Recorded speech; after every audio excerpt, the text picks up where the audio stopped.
Hello, welcome in. I don't think you broke it, truth be told. I just tried the website that I use and it says that it's not real, so you didn't break it. I gotta find a new way to make my rat talk, so I apologize. But welcome in, Dragum. Welcome in, everyone. Today we have a very cute little game called Little Locked Rooms. You basically play as two little kids to a detective, and the detective makes little like mock dioramas of different cases. The demo did feature this one, this like very first one, but I don't mind doing it again because that was a while ago. It's also tutorial, so I can remember what things are. The following is a true story that occurred a few years back. On a cold winter day, an infamous thief managed to steal a jewel of remarkable value. As he made his escape, however, he made a blunder. A witness caught a glimpse of him fleeing in a red truck. The police promptly answered the call and gave chase. After a few hours of driving down the road, they found the truck that they were after. However, when they took a peek inside, they realized that the driver had already exited the vehicle. A set of footprints went from the vehicle into the small cabin. The police naturally checked inside, but alas, the thief wasn't there either. Yet there were no traces of anyone having left the cabin. The criminal had vanished into thin air. This is apparently our father. And that's how the mystery goes. What do you think, kiddos? Think you can crack it? Yeah, Dad, it looks easy. I'll solve it in a minute tops. Time me. It's a mysterious case indeed, but no matter. The great Sherry Holmes is on the case. Thank you. Thank you, Twitch mod. Ugh, why are you here again? To solve the case, duh. Come on, bro, you'll be my sidekick. I'll look in the cabin, you look inside the truck. Dad, she's just messing around. It's fine, isn't it? Take a good look at the diorama, you two. There's some important clues lying around. Yeah, so this is like super cute. I do kind of remember the mechanics, but like basically you can like zoom in, check for certain clues. And as you can tell, like, oh, by clicking on certain things, it'll tell you kind of like what it is. And then on the side, if you ever get like lost, there's these like little note cards. How did the thief escape? I got it. Yeah, how about you, Sherry? Yep, me too. I actually knew the answer from the start. I was just waiting for Bo. As if. What's the answer then, huh? You just... Hold on. Let's be organized about this, alright? Throwing out theories to see if they stick is for amateurs. We're all real detectives here. And a real detective asks the right questions at the right moments. So let's start nice and easy from the top. We know for certain the thief entered the cabin, but the police didn't find him when they arrived.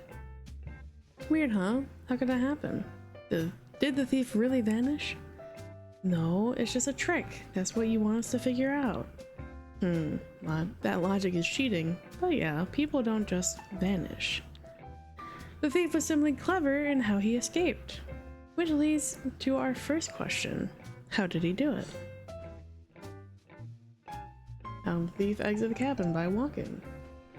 He just walked out, right? Makes sense to me. And then we do have like a little grading checkpoint in here.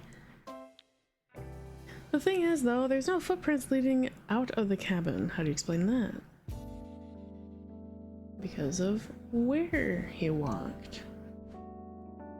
Where did the thief walk over? On the footprints. He walked backwards.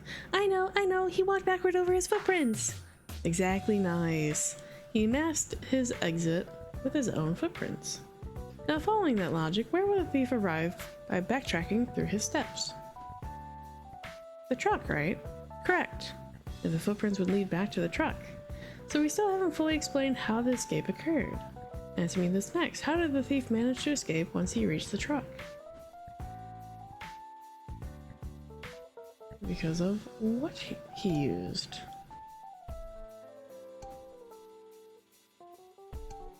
A tire.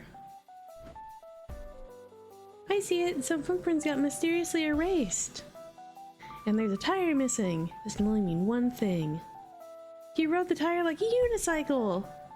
What? No, that's dumb. He rolled it behind him. It's not dumb. You're dumb. What does rolling it behind him even mean? You can't figure that out? Aw, don't be like that, buddy. Explain to your sister what you mean. Alright. The thief walked backwards from the cabin and then hopped into the back of the truck. That's when he unhooked one of the spare tires. Yeah, so what I was saying. Then the next thing he did was walk through the tire tracks until he got to the road. Then why are there no footprints, huh? Like I said, he used the tire. As he walked, he rolled it behind him, leaving only tire tracks. Oh. Okay. It's kind of boring. My idea was better. Whatever. Dad, I'm right, aren't I? Absolutely. Your brother's right, Sherry. His version makes the most sense. Told you. Still, I can't deny either possibility, so you both get a passing mark. Yeah! Anyway, good work, you rascals. Let's do a quick recap. After the burglary, the thief was on the run. His plan was most likely to lay low in his cabin. However, this changed when he realized the police was on his tail. Sherry's idea was a lot better, yeah. That's when he thought of a little trick. He parked the truck near his cabin and walked inside. Then he returned to the truck by retracing his footsteps in the snow. Finally, he walked through the tire tracks, making sure to erase his footprints with a spare tire. After that, he was free to flee the scene, and he got what he wanted. The officers were very confused when they arrived. They ran a search party, but they looked in the wrong places. And so the thief simply vanished. This time for real. Yay! Mystery solved! We got a perfect score! Perfect S rank! Let's go! Aw, the thief got away because you took too long, Bo. We sat here for like a minute. Like, there's not much to click on here. What are you talking about? I'm the one who actually solved it. Dad says my idea still counts, but mine's better, right, Dad? Huh? Everyone wins. Come on, let's pack it up and go downstairs. I'm starving. Yeah, it's really cute, though. However, what the demo didn't have was the follow-up and or these other dioramas. So that's what we're gonna do today. We're gonna go and see if we can finish going through these extra ones. The perfect escape. Okay, are we all ready? They're the type of sibling to say, but you're adopted. You're not my real sister, you're adopted. But Dad, some shit like that. Dad, I already saw this one, didn't I? Was something wrong with what I said? No, it was fine. You could have crushed it. This is just a little encore. If you remember from the other night, the mystery was about a thief who seemed to disappear inside a cabin. And the solution was that the thief walked over in reverse over his own footprints. Yeah, that's fine and all. If you don't look too close, that is. In reality, stepping perfectly into your footprints is not that easy. Shoes have intricate patterns on their soles, so being even a bit off while backtracking would leave marks. That's true. Marks that an observant officer would be able to find. That's what I want you two to figure out. You're going to find a way to leave the cabin without leaving any marks. Why do you want to know that, Dad? Are you going to steal something? Nothing gets past you, Cherry. Yeah, Daddy needs a new drill set. Don't do it! If you do, I'm gonna catch you! Don't be stupid, Che. If Dad committed a crime, he would 100% get away with it. Your dad's a detective. That doesn't mean that he's gonna, like, 100% go scot-free. Okay. I know that you mean well, Chief, but maybe don't phrase it like that. At any rate, the rest of the escape can be done using the tire, as we talked about last time. Wear paw print sock? True, but like there are shoes that have like paw print feet pads on them. Your assignment is simply to figure out how the thief could have escaped from the cabin. Now get to it, detectives. Oh yeah, and like if you can see in the background, right? It looks like we're in this like little storage attic area. It's so cute. I love it. Axe, wood logs, bucket. I like...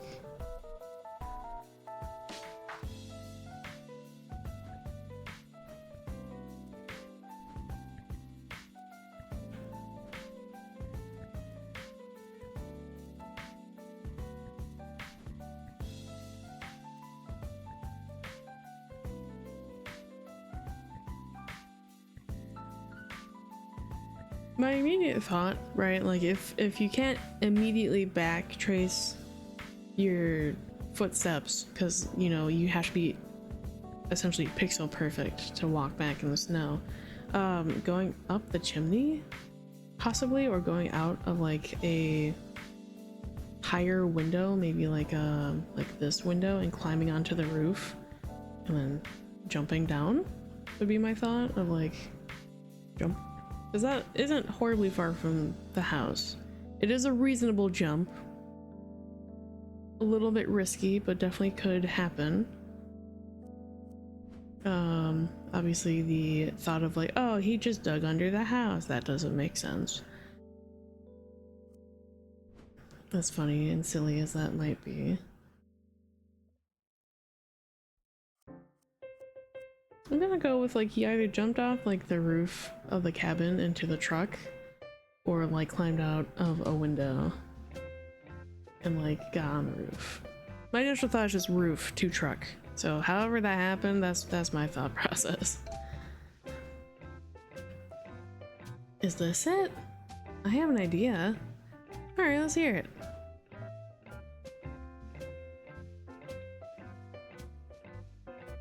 How did the thief walk out of the cabin without stepping over his own footprints? 30 points. Because of how he walked.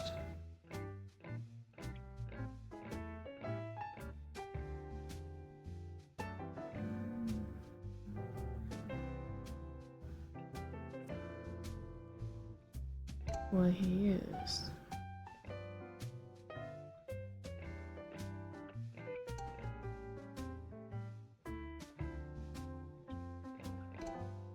Question mark? Did he use something inside the cabin?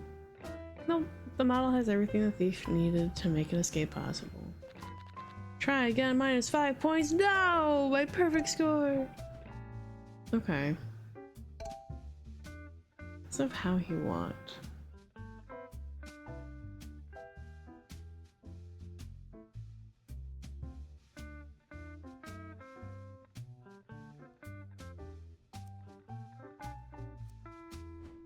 Are these like really close footsteps? Oh, they are, aren't they? Yeah, like these are like super close footsteps. So you could very easily see if you were to walk behind yourself how close apart they are. Okay.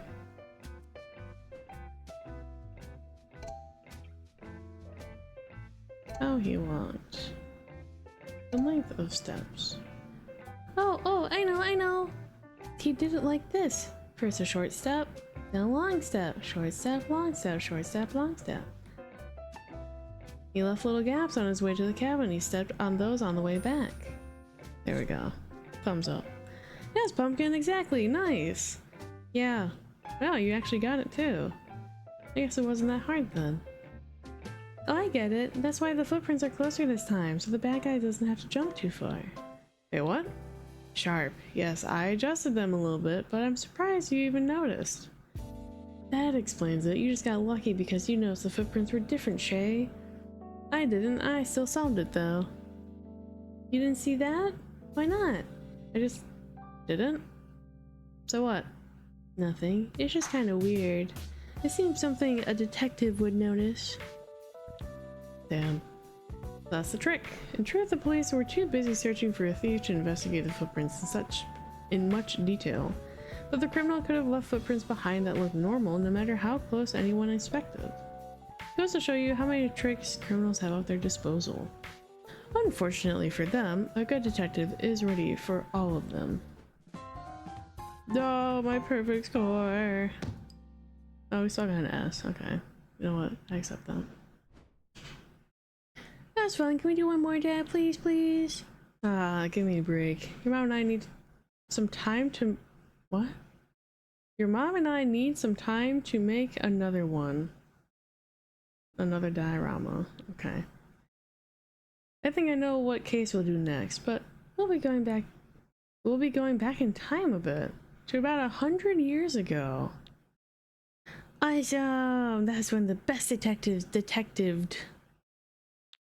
You mean your TV detectives? Our dad is the best one, you know. You're pretty cool, Dad, but you're not Sherlock. Maybe when you get a movie. Hard to argue against that.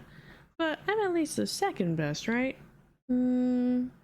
Depends. Can we order some ice cream? Cheeky. Okay, I think we're done here. Let's clean up, head downstairs, and order some ice cream. Awesome! You really are the best dad. I like the kids, they're quite cute. Oh, that was it. I thought this meant like... Oh, okay. The Last Dance. This is so cute though. I am now very curious of like the other stories. It was opening night at the Narrow Way Theater. A delightful ballet show was about to begin. Oh shit, that is a full house. Oh shit.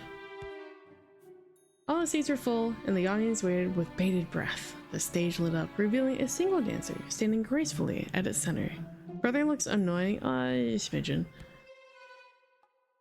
Brother does seem very like know-it-all-y, but the sister also is equally like, no, I'm right. A beautiful symphony filled the air, and the ballerina began a mesmerizing solo performance.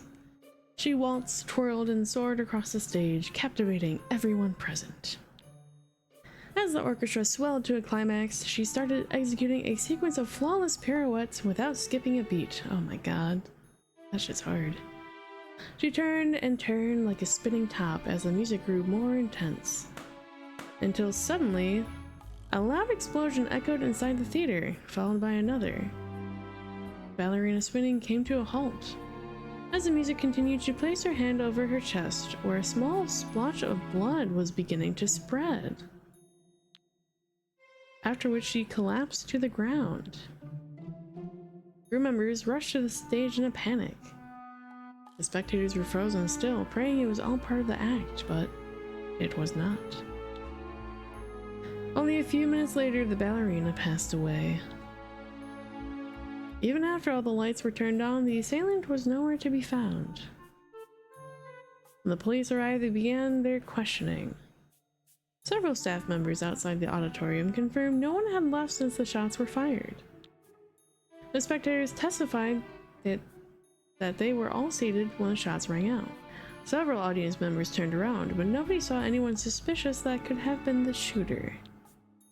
They also gave conflicting statements when asked where the sounds came from. As the theater was being searched, why they spell theater like that?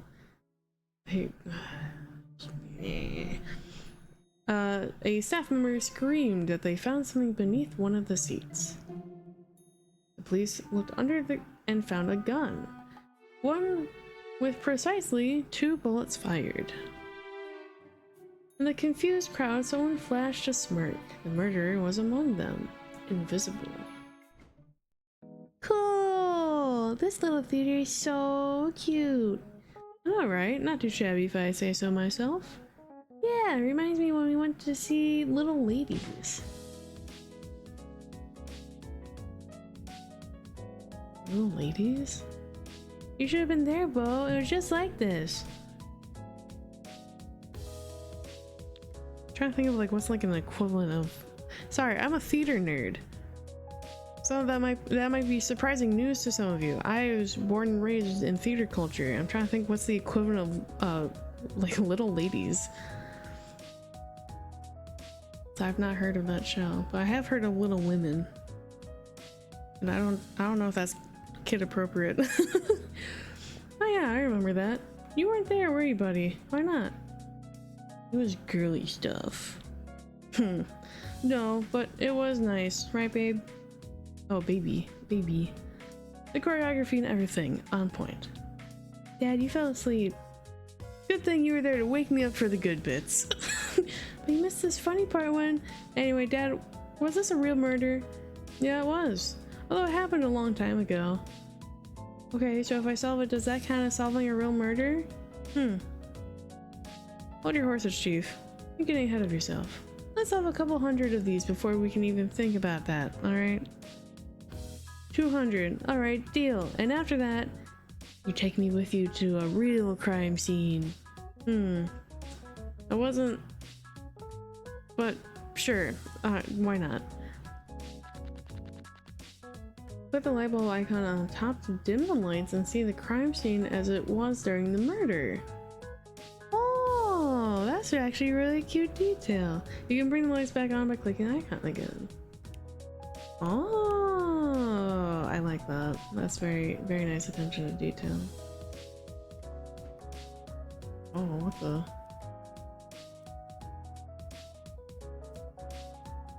Oh. Oh, that's so weird that I can like lift the seat. But it's so small. Seats.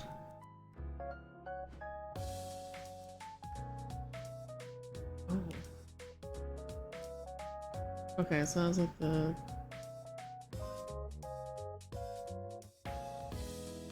What is that? What does that mean? Is this posing center stage? Is that what that means? No, wait. No, it's angled. That's not straight up and down. That's like an 88-degree. What's that even aimed at? The door?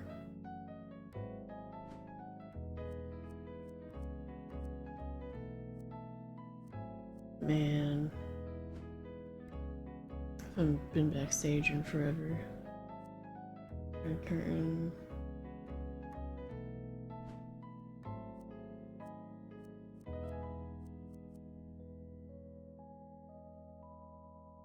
Huh.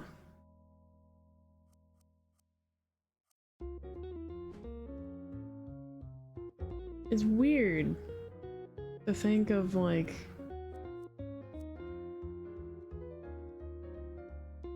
someone shot, you know, this poor ballerina on stage.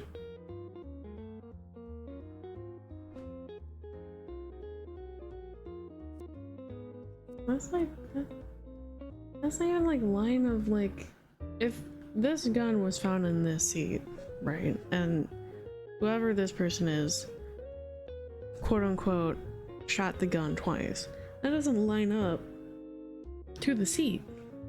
So unless someone had gotten out of the row into the aisle and shot them from center stage, or you know, like center line of sight, that doesn't make sense.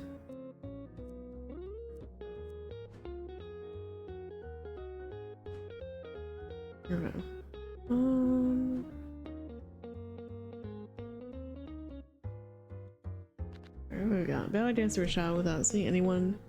Without anyone seeing the culprit, how was the crime perpetrated? Well, A, it was a dark theater, which is, especially if you're on stage, it is quite hard to see your whole audience, especially when they're like, what is this, 3, 6, 9 rows? That's incredibly small, Jesus Christ. Ah, thank you for the resub. Welcome in. Yeah, okay, sorry. But the flash of the gun, that's true, and that's where I'm confused of like why this is lining up the way that it is. Because if there, okay, two thoughts. Either the perpetrator was in their seat, which is this seat right here that's raised, shot their gun to center stage, because that is more or less where the ballerina is sitting. But that doesn't line up. Or they got out of the seat into the aisle, center aisle, and shot the ballerina from center stage, but then someone would have to notice that they stood up and got out of their seat. So that doesn't make sense. The other thing that I can think of is that, yes, it was found under this seat. It's Lulapalooza. Hi Pixel. My other theory is that this person, whoever was in this seat, was not the perpetrator, but someone from behind them was, like someone in these couple seats in the last row, so that they dropped their gun and then slid it under the first, you know, that first row, or alternatively sitting in front of them and then slid it back under, so it's not under their chair, it's under, you know, a different chair. I don't like this laser though. This little laser thing does not make sense to me. Because this is where she was found. Our unfortunate our unfortunate victim, Miss Ballerina. I don't like this laser. It's weird. Blood. Thank you for the 15 stream streak? God damn. Dedicated. Appreciated. Greatly appreciated. Very dedicated. Very mindful. Very demure. I'm sorry. I keep saying that everywhere. It's like stuck in my brain and I hate it. I hate it so much. I hate this laser though. Like it goes to the entrance. Very demure. But this doesn't line up to anything. Like even positioning, because if someone had shot from there, they couldn't have gotten up from their seat at all. They would have had to stay seated. Because if there's any movement, there would have been this whole radius of people to say like, oh no, this guy stood up and we witnessed it. So that couldn't have been a thing.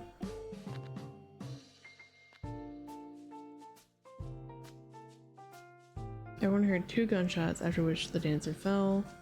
Staff members were waiting in the wings. Blah blah blah. No one left, which is good. No one left from the theater. Oh. Sorry, as someone that knows the theater industry very, very well, I have like 4 different explanations of how this may have happened, and they're all equally strange. So either, let's assume that this theater is nice enough to have at least a couple ushers in this very, very tiny theater.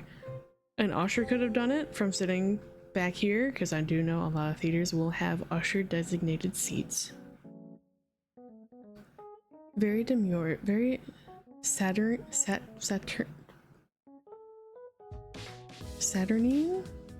Very kitten core, thank you. What is Saturnine? I've never heard that word in my life. Anyway, working through number 1. Some asshole audience member didn't get up from their seat and just shot point blank. Working through number 2, this theater's nice enough to have some sort of ushering staff, and they shot from back here because no one left the theater. I did it, I was jelly. Oh. Drag him, how could you? I almost fell through the roof of my high school's theater. How the fuck? Like from like the rafters, like the catwalk, or like the roof of the building?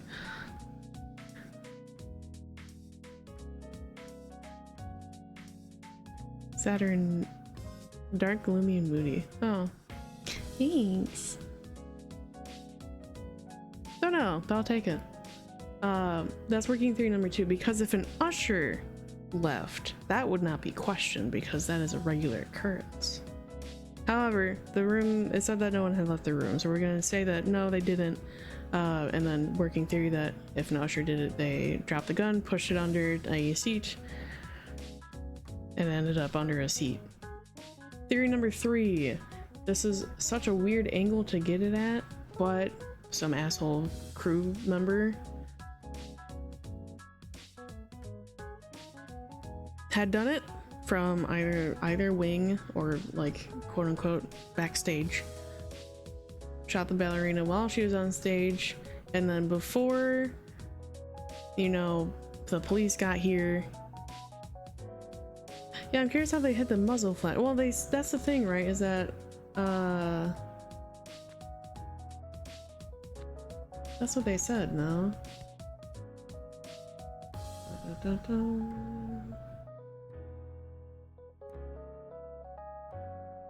That's when, like, there's, they heard explosions, or they heard suddenly a loud explosion echoed inside the theater, followed by another. Oh, I guess not.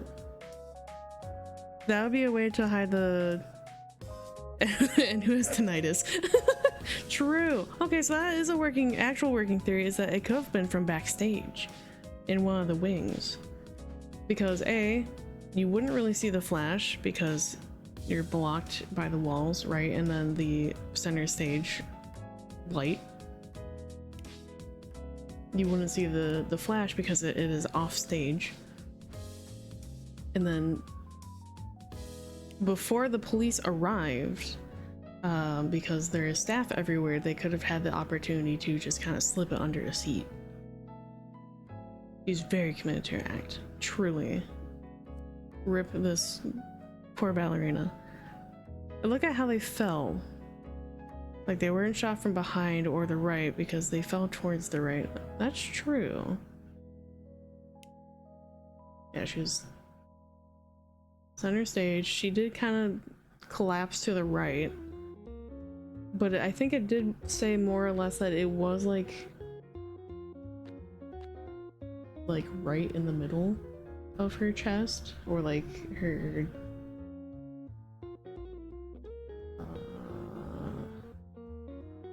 she placed her hand over her chest where a small splotch of blood was beginning to spread, after which she collapsed to the ground. So it doesn't really specify if she had like the wound on the right, the left, the center. We're just gonna assume that was like a point blank shot center stage. And because this is the trickier part, she was pirouetting, meaning, anyone that doesn't know ballet terms, she was spinning. She was spinning on an axis, one center axis.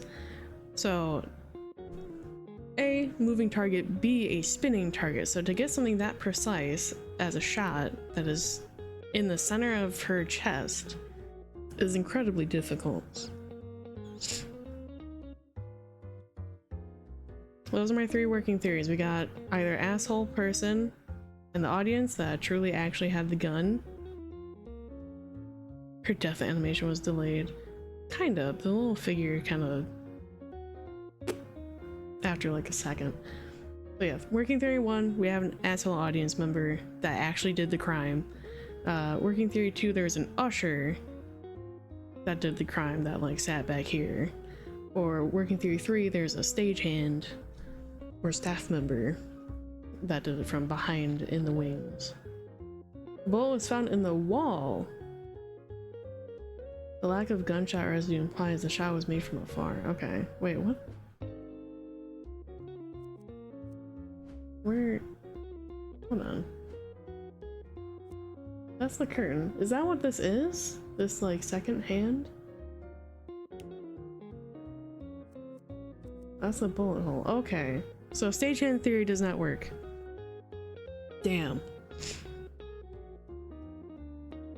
Imagine buying a ticket to kill a ballerina. Hey, I've seen all kinds of shit, alright? I've seen people that we had to ban from entering a theater building because they were stalking the artist or talent internationally. Yeah, that narrows it down. So it definitely had to be out in the audience. But it lines up from here. And the way that, okay, the way that this also lines up too goes past the doors. Which also, it makes it seem that it was shot from like the outer like lobby area. Which doesn't make sense. Because you would see, if the lights are off, you would see those, like, that light from outside. So working theory 3 is scrapped. So, usher or asshole patron?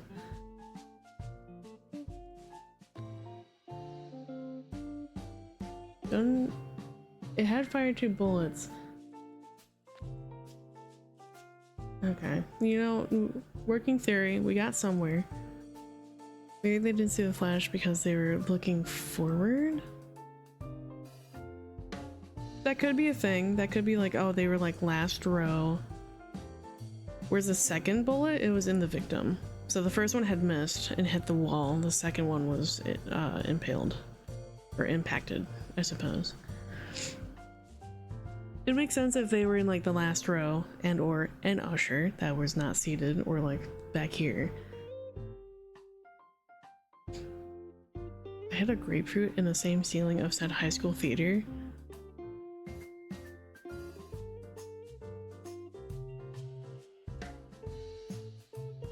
Yeah. Okay. Why? Like, did you have little creature friends up in the theater that you wanted to feed, or was it just like a little hidey hole snack?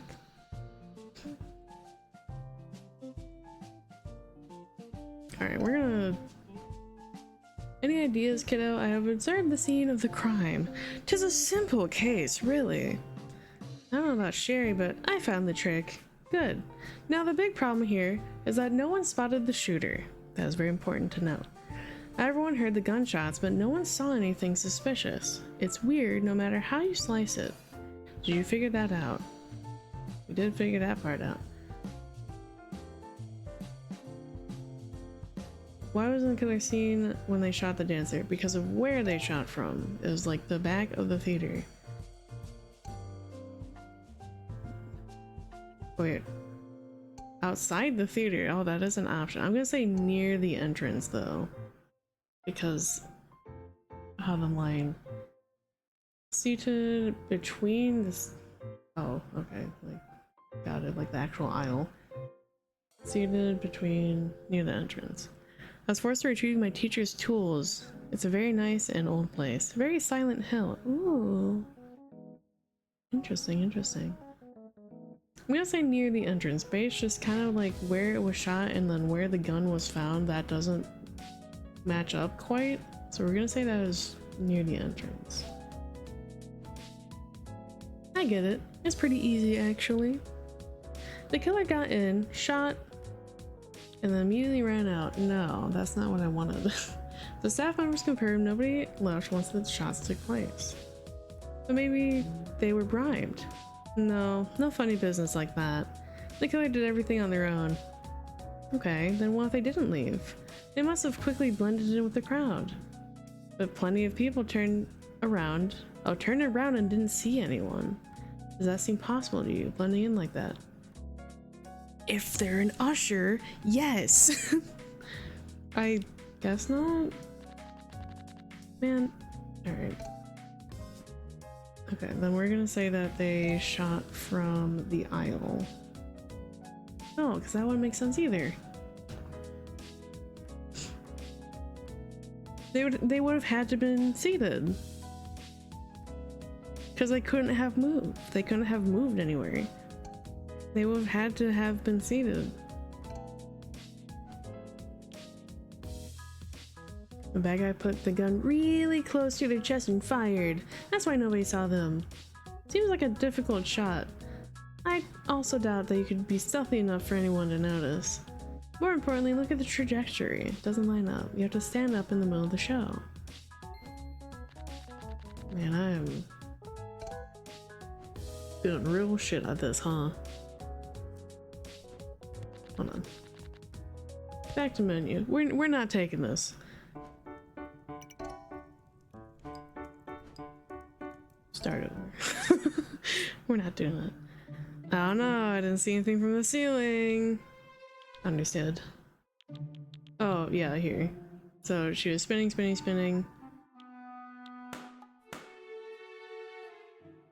I mean, like, it showed the flash, so I'm not exactly sure, but didn't really mention it. Cheating? Well, no, because we have all the information. Ballerina came to a halt. I technically, like, it is on her left, just kind of where that lined up right there. And then she fell over. But, like, we already know all the information. We have all the information to us. So it's not like we're, like, starting anything new. Or shot her with a cork. Man. Man, that Nerf gun got modified, huh? That's more like click shit. Okay. Speaker, speaker.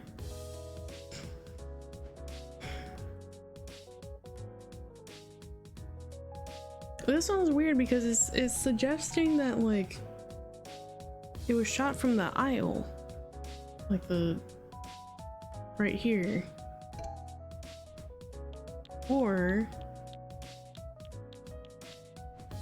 what are our options? Because of what they used to shoot, because of where they shot from, they didn't shoot. Well, there's 2 bullets. Obviously the gun was shot. So it's where they shot from or because of what they used. What's my options in this?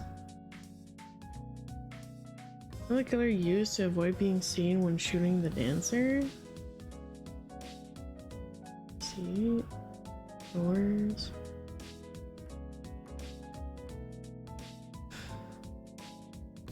I don't think it's from... I don't think it's what? I don't think they concealed it very well.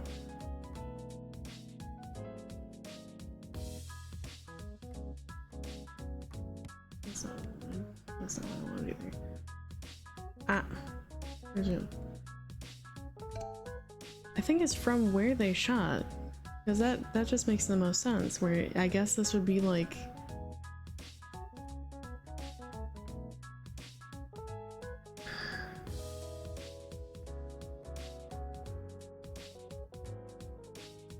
That doesn't make sense either. Because if you're in the aisle, someone's gonna see you. Fuck it. Between the seats. Yeah, it's like... What are our other options from this? Where are they shot from? Outside the theater. So it's not near the theater, it's not in between the aisle. It's not when they're seated. This doesn't make sense because the bullet hole is here and not there. So it has to be from here going out or going in. Can't be from center stage. Or in the wings. Like outside? That doesn't make sense though, because you'd see... It doesn't pass through the door. You know what the f-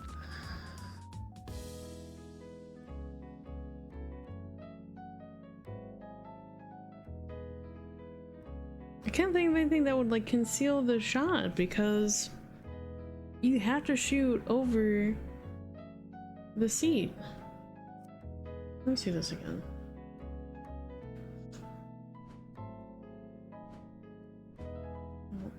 Give me like, I wish I could zoom in further.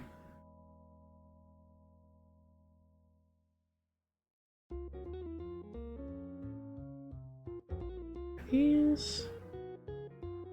Oh, this is like the dumbest way to tell. Like these like...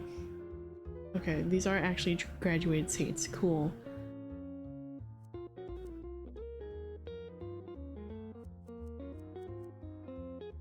But like... That wouldn't make sense either.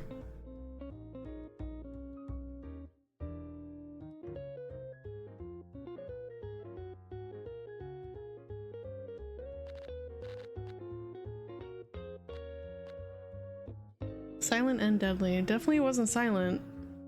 It was most certainly deadly, though. I don't understand.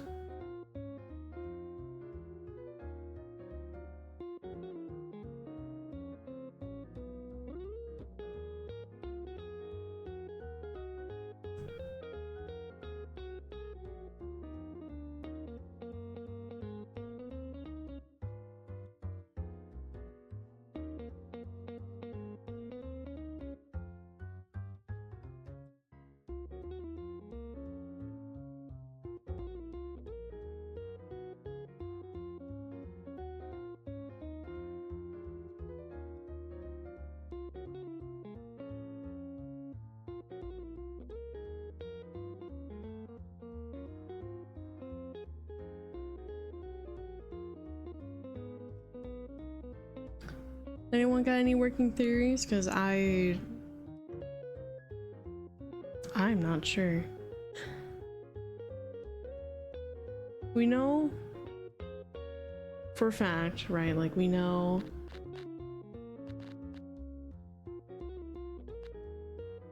the bullet was found in the wall. The lack of gunshot residue implies that the shot was made from afar. So it cannot be from like front of the theater. Pass me back here. Oh, thank you for the lurk. So it has to be from backstage, or back of the theater. It's not from the stage, not from the wings. It would have to be from back here. However, like the trajectory, I can't talk, line doesn't match up to any of the seats. However, it also doesn't match up to like the door.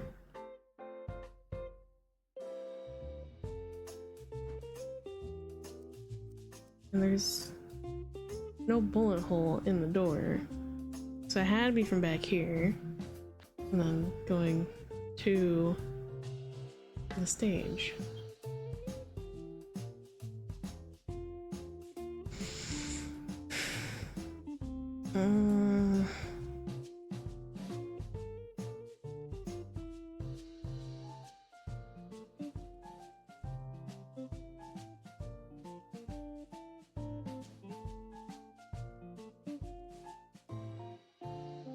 Maybe he's weighing bought two seats. No. I don't think so.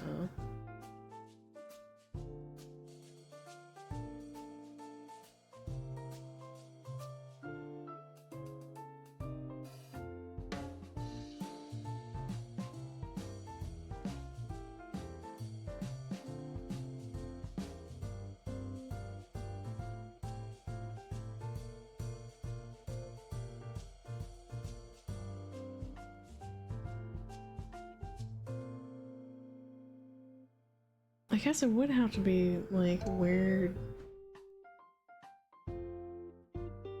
what they used to shoot? Right.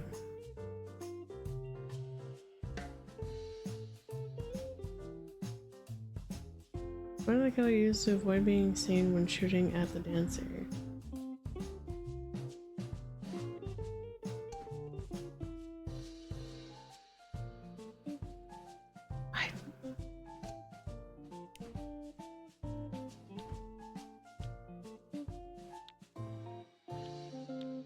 That's not what I mean.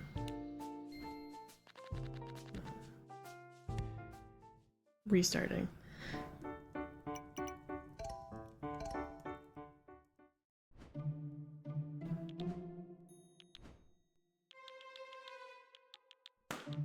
This one's a weird one.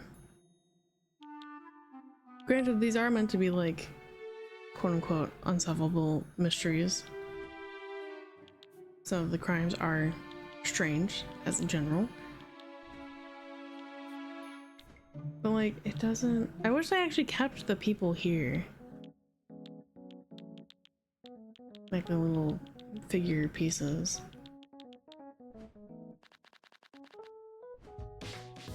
It's like this to me just doesn't make sense.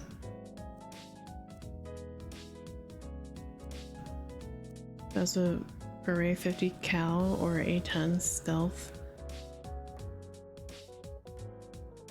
Yeah, well, not that it's gonna be in like great detail, but like we do have a very itty bitty.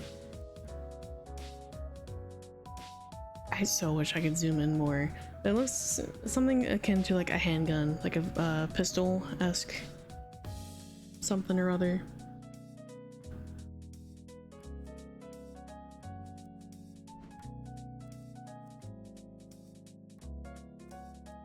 Yeah, like the trajectory from the stage to the seats just doesn't make sense. Because that is just, it's too high. Like you would have to be standing in your seat, which doesn't make sense. Unless you're like obscenely tall, like stupid tall.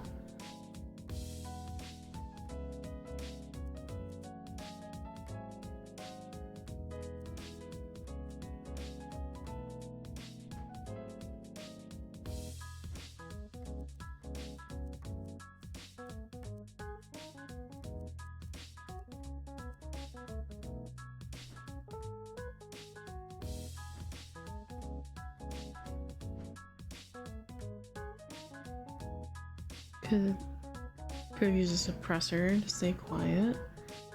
Well, here's the issue. We have to figure out how it was done. Why wasn't the killer seen when it was shot?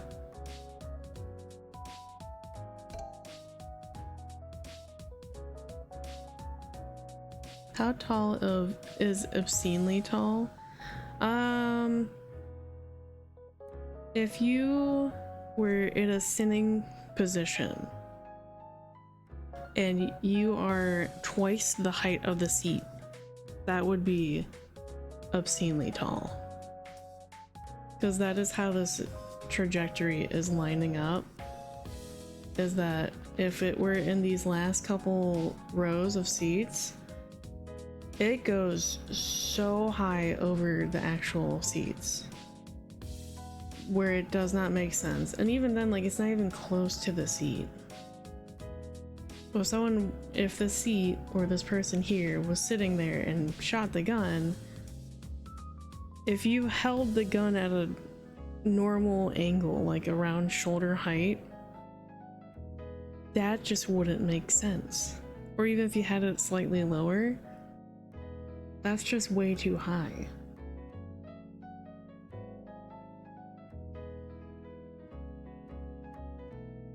So we have to figure out how or why. Why wasn't the killer seen? Because of what they used.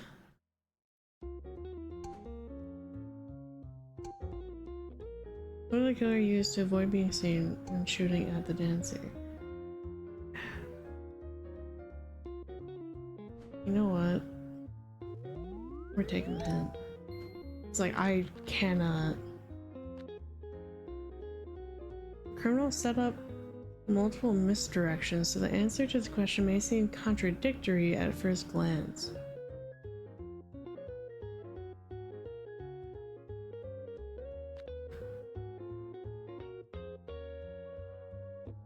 Also, I would have spited them because I'm constantly looking around and saying no one else did. Exactly.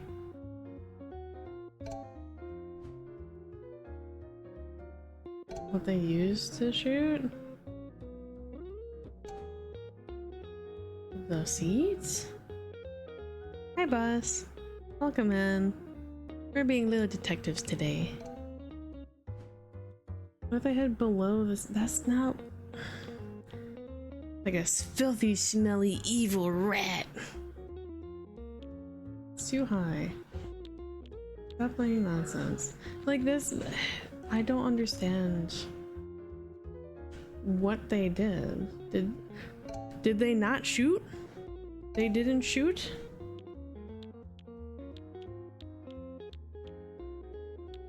She was being poisoned.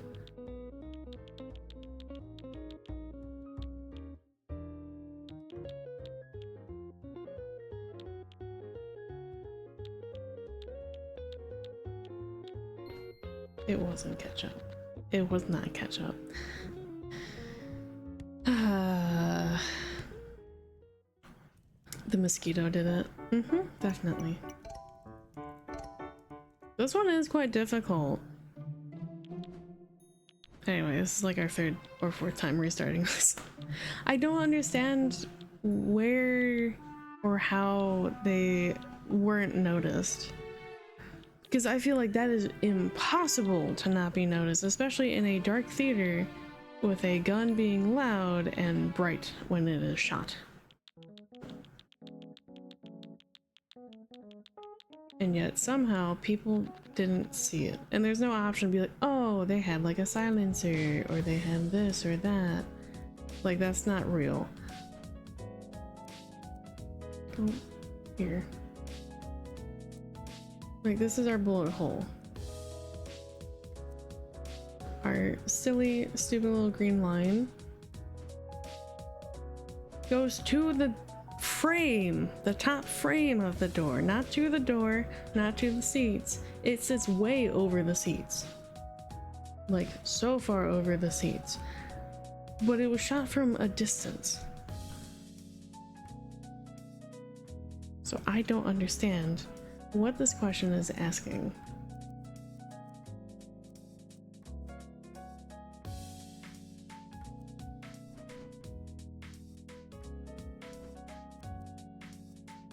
Our poor little ballerina was shot practically center stage.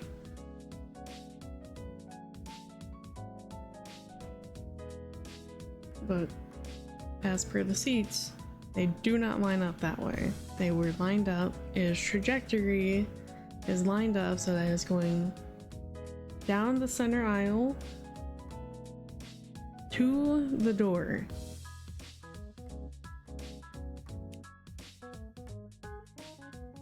There's no way in hell that it could have been like front stage, because A, gunpowder residue, and B, ballerina would very easily, anyone easily in the front couple rows would be able to see, hey, this dude set it off. It would have to be from either like the center back seats, like this back half of the theater, or has to be like from here. However, all those options are apparently wrong.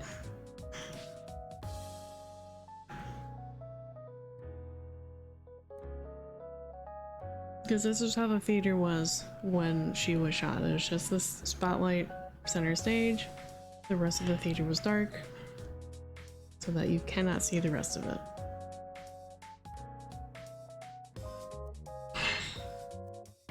Don't mind the noise in the background.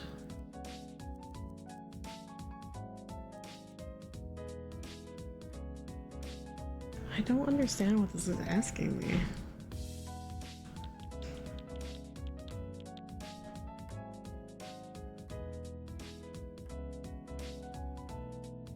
This is clearly wrong. Have you tried the other side? I don't know if, I think this is being cut off over here. If I go to, oh, it's a little bit cut off. If I select an area, it just kind of designates it as like the same area. So like, oh, this was the doors. Either side counts as seats. So it just is seats. Curtain.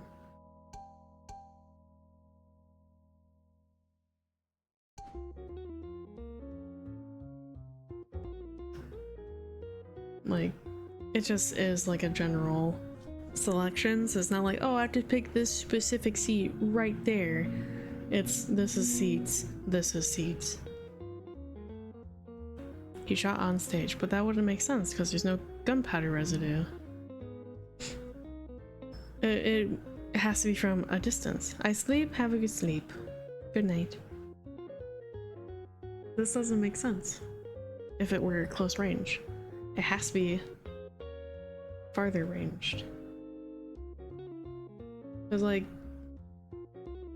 that's a relatively short stage, but I guess that makes sense for ballet. Like, this is not near any of the seats, and this trajectory line is like so tall. Like, this would maybe be a very tall person that would be sitting right here if this was their head.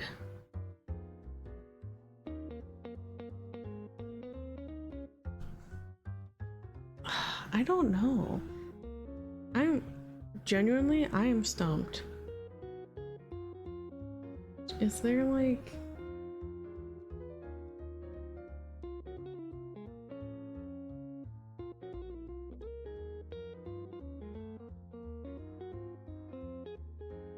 I don't know how popular this game is. Is there even like a help key?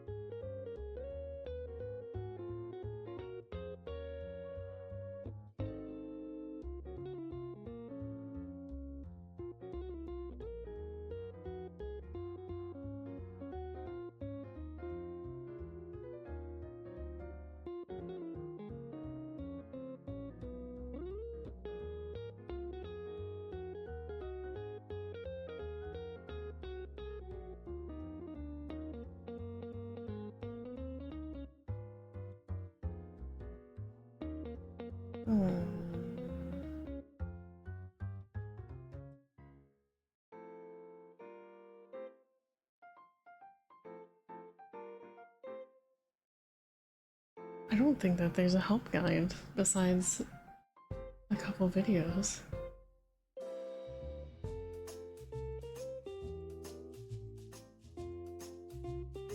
Any dioramas? Yeah, like I am stumped. I cannot figure out what this is asking of me.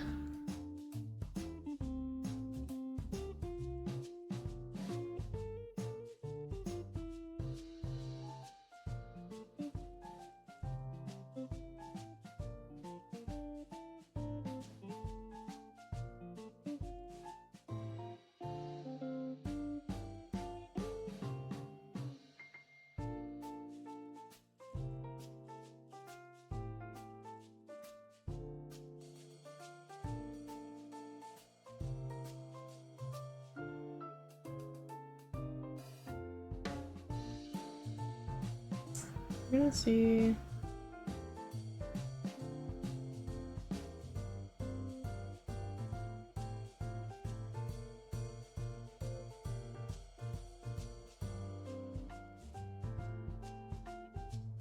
See if I can like pull up a guide from somewhere, someone.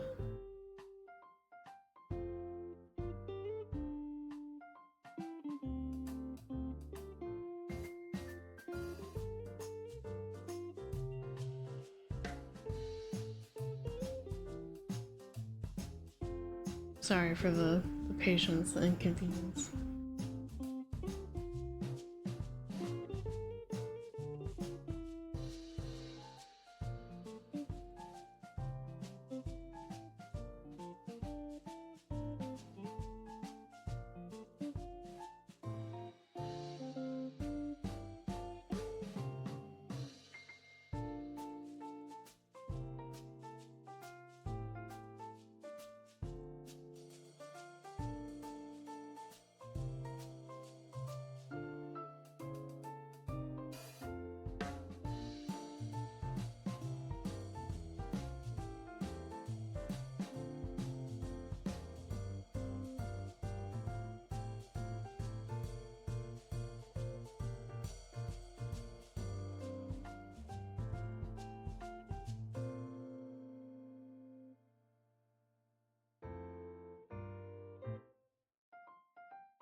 Oh yeah, Bartha's on vacation.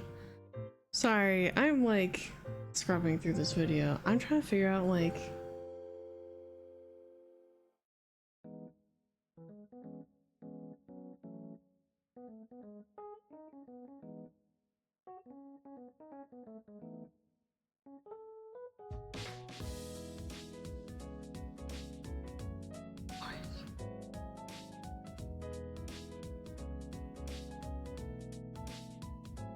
huh?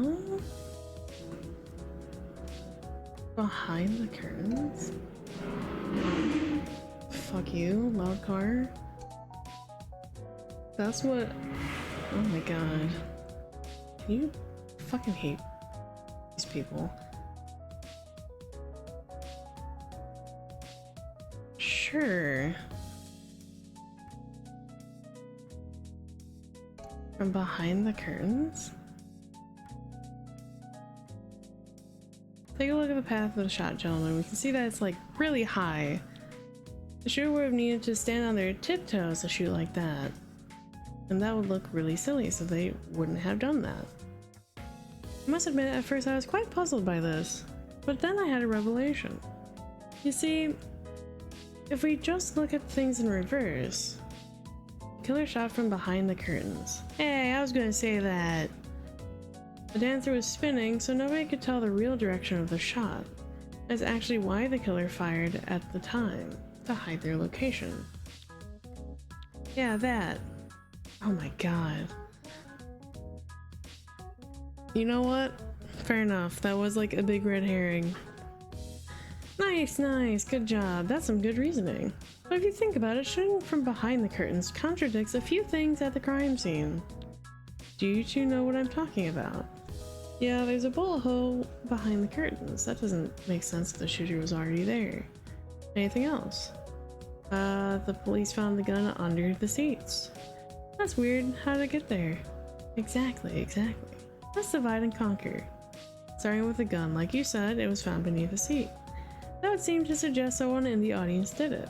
But if what you're saying is right, and the shooter was on stage when it fired, that begs the question. Why did no one notice the criminal placing the gun under the seats?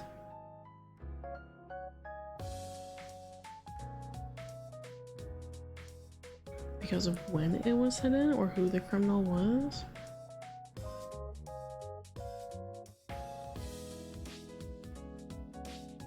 It was on stage.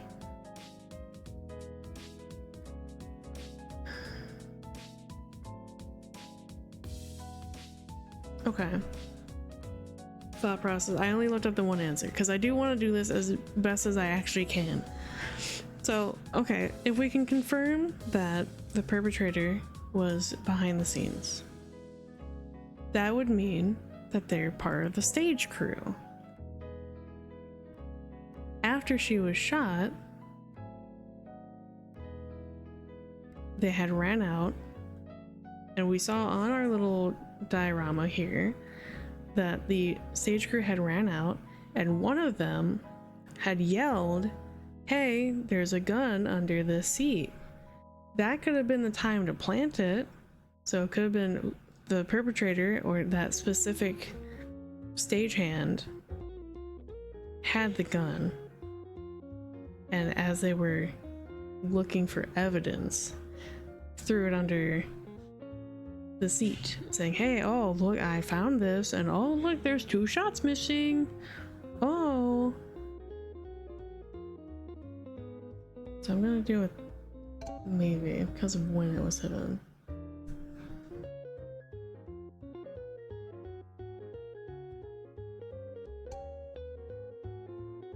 When did it hide? So that was before, during the show, between when the show started and the dancer was shot, when the shot happened, dancer shot and police arrives.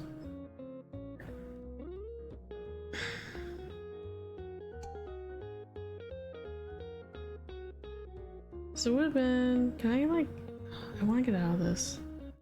Okay.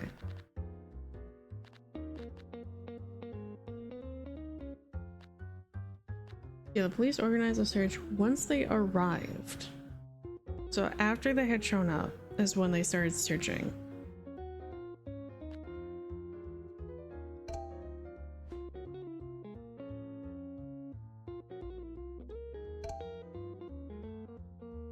Vectors, okay, no. So when it was hidden in like one of these two time frames. I'm gonna say when the police arrived. Or like somewhere in this time frame of like the police were here, the staff was helping while they were looking. So I'm gonna say that. Killer could have hidden the gun during this time. True. What I want to know is why nobody knows the criminal doing it. Partial answer. So no penalty. After they arrived.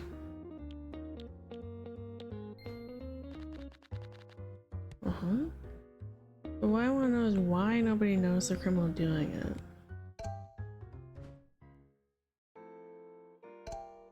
Stagehand? Staff member? I see the truth clear as day now. Why wasn't the killer seen? It's quite elementary, really. The killer worked there. So nobody found it strange when they stepped off the stage to help the police. Most foul. And then, while pretending to look under the seats, the criminal quietly slid the gun while people were looking the other way, and then falsely claimed that they found it. Checkmate, evildoer. Officers, arrest this man. Why are you pointing at me? Hold on, Cherry. Now you're just jumping to conclusions. Oh, that's not it? No, it is. If the killer was a staff member, they would have had plenty of chances to dispose of the gun. But we can't say for sure that the person who found it is the criminal. Not yet, anyway. So that takes care of the gun issue. But there was another problem. The bullet behind the wall.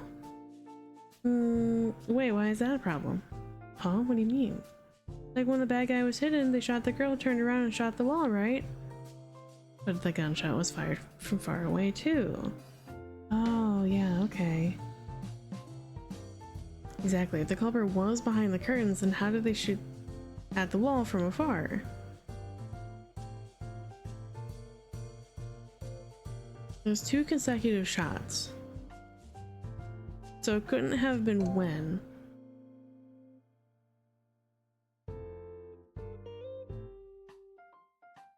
Unless it was before the show started, like it was before anything else. Before anyone got in the theater, before anything else happened. I don't think that that's the thing though. This is what they used to shoot.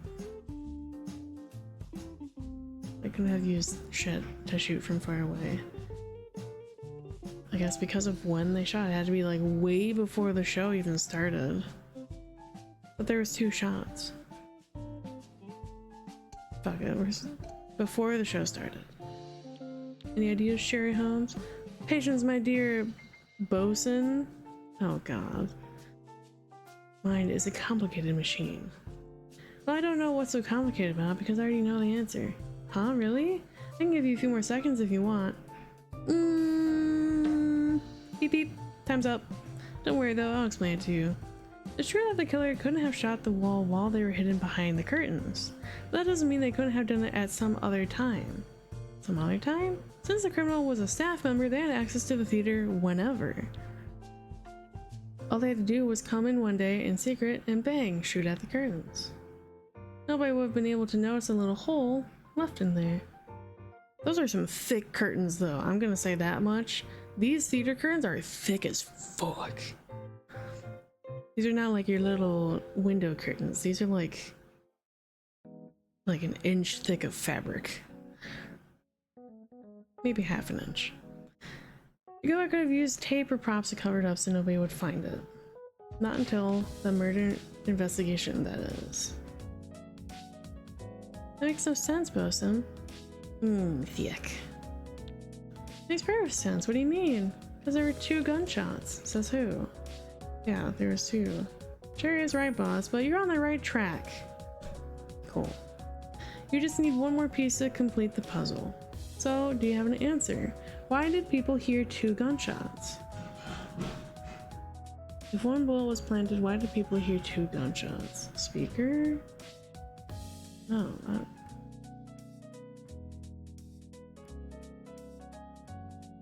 actually, yeah, why did people hear two gunshots?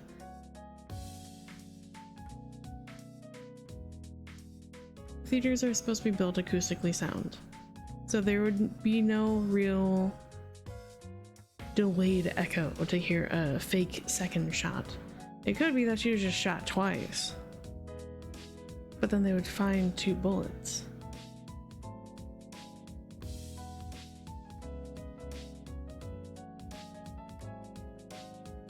That's actually a good question. Why was there 2 shots?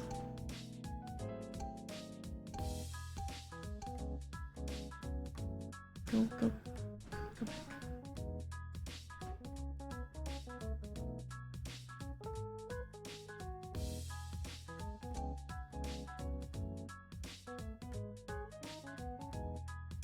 I doubt it was like hearing the door. I don't like this formality of having to move around.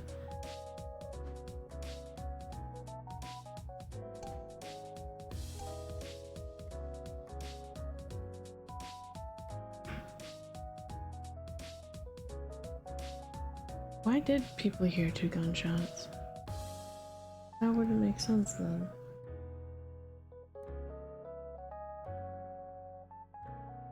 Why was that too?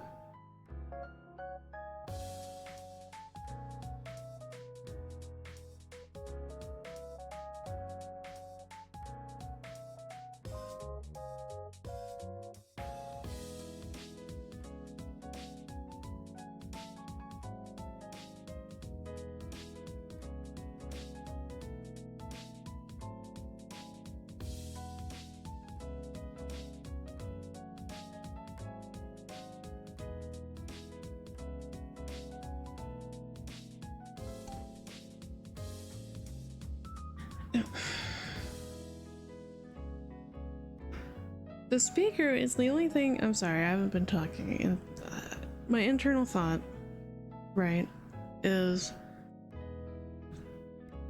why was there 2 gunshot noises if only 1 actual shot was fired?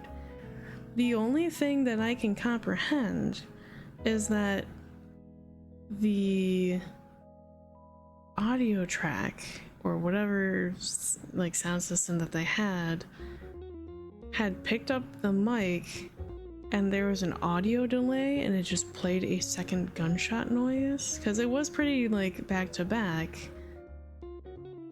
so it would have been like bang bang. That's like my only thought. I can't imagine it's really anything else. Like my thought was like, oh, like what if like the back door had slammed closed, but like they didn't leave, they stayed in the theater. I'm just gonna say it's the speaker. I don't think the audience could even agree on where the shots came from, because what people heard weren't actually gunshots, they were fake gunshots played by the speaker. The killer wanted to make everyone think that the gun was fired twice. Yeah, that was my only thought of like, that has to be like either a delayed or like a fake. But they shot only once at the dancer. The bullet stuck in the wall was planted from the start. Whoa, crazy, they did all that? Right on the money. You got it, good job. What the heck, you're so smart, Bo. You figured it out. That's so cool. You think so? Yeah, I know. That's why you should listen to me more. I don't know, you say dumb stuff most of the time. What? You're the one that does that. I don't, though. Alright, let's take it from the top. As you deduced, the criminal was a stagehand at the theater. He had been romantically involved with the victim, but she left him for another guy. A very ugly breakup. The guy was pretty sick in the head, so in a fit of jealousy he decided to commit the ultimate sin. Murder. But since he was an obvious suspect, he had to find a way to make it so that he had a strong alibi, hence the trick. The plan was to shoot her on opening night of her show and make it seem like one of the spectators did it. First thing he did was plant a bullet hole a week before the show while no one was around. That was also his first mistake. He didn't realize the shooting angle would be awkward for someone in the crowd. Second thing he did was offering to take care of the sound system. He used that to add 2 gunshots to the melody of the victim's performance at very specific timings. Then the night of the show came.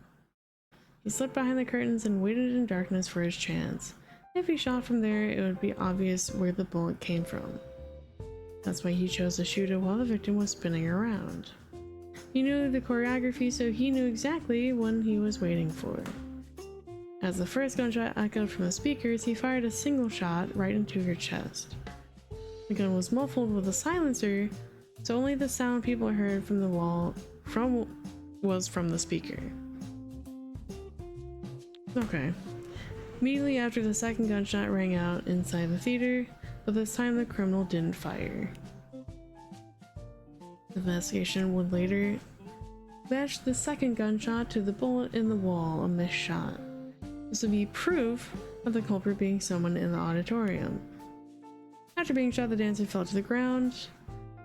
While everyone's focus was on her, the killer came out of hiding and played the fool. And at last, once he had the chance, he disposed of the weapon below the seats, only to shout that he had just found it. I knew it! The plan wasn't half bad, but the inspectors in charge of the case back then were pretty sharp. There was evidence of the culprit tampering with the music, and there were ties connecting him to the gun. It was over. He went through all the hoops, but in the end, crime never pays. Mystery solved. We did so bad. Oh wait, no, we restarted like 5 times. Never mind.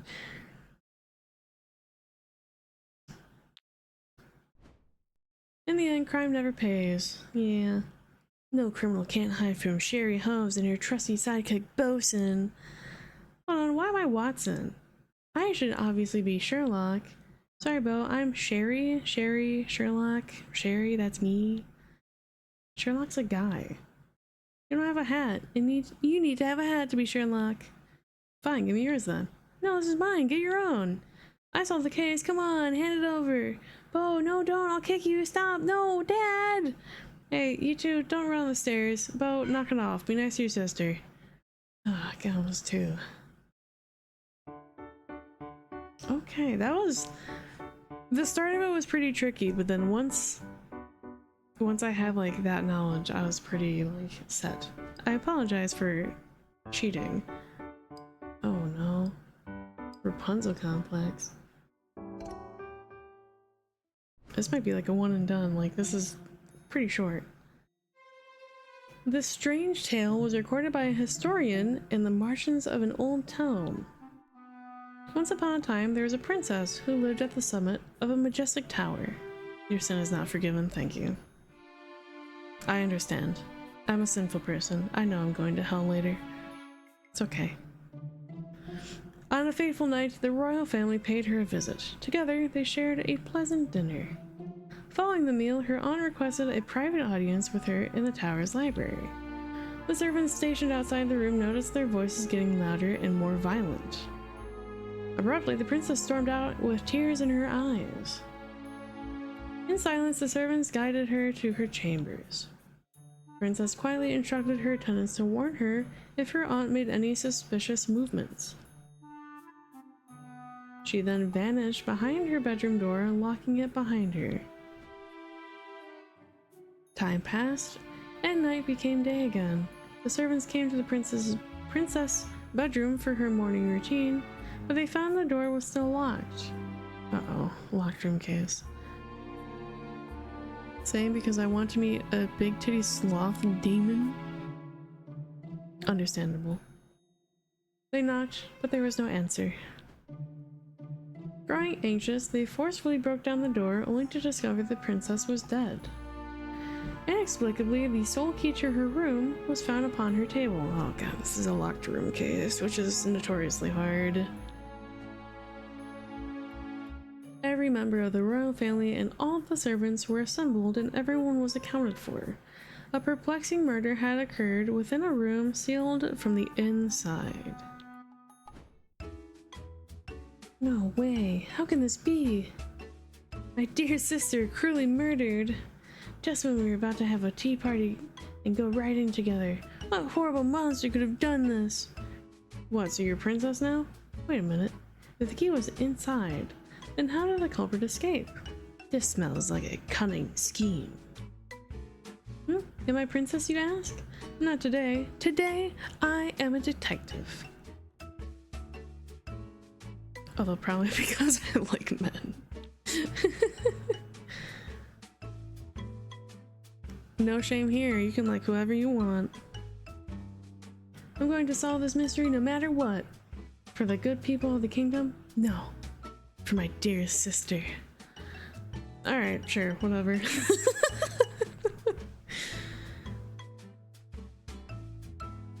Entrance, balcony, balcony. Tower. Ugh.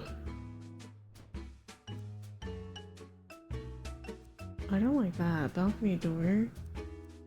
Bed, bed. Oh my god.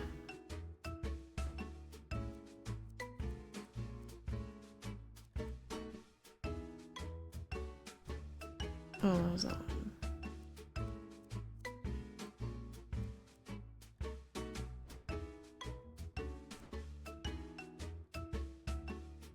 Okay, this is her room. Okay. That's her key.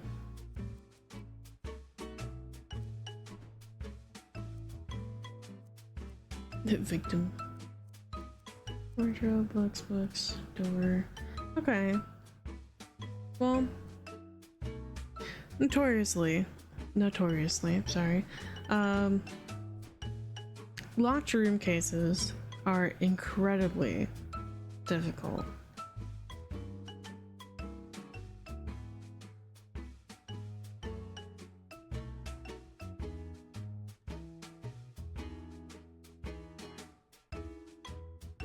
The room was locked, but the key was inside. Okay. The way that this pans out, right, is if you zoom in, this specific balcony has a walk-in part, right? Like they can enter through this balcony door and you can probably leave to the rest of the tower. That makes me think that, sorry, I'd like to get in here. Perpetrator had either entered through the door here with the key, right, and then locked it from the inside, or had climbed up to her window, then did the deed of murdering her, left through the same window, and absconded down to, I don't know whose room this is, but like I assume like the servant's room. This looks kind of like a servant's quarters, I assume. So maybe that would be what it is. They either went up, got in, and then came back down, or they came in through the normal door, locked it from the inside, and then went down. If the room was locked, how was the princess killed?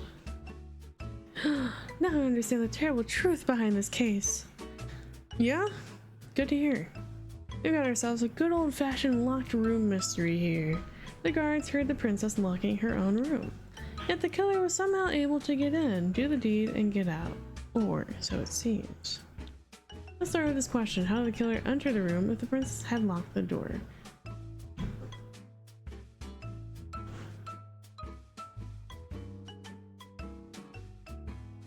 Killer entered from somewhere else?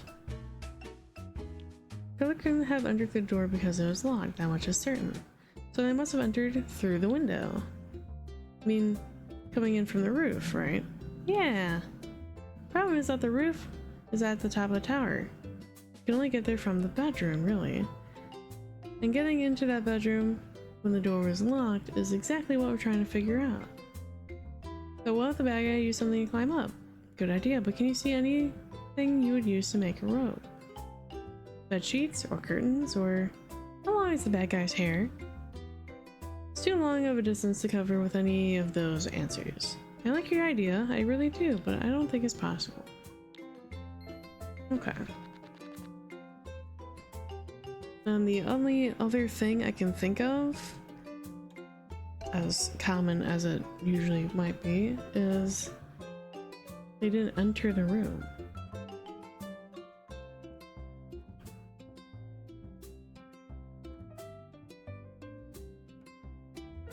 Oh, the door unlocked.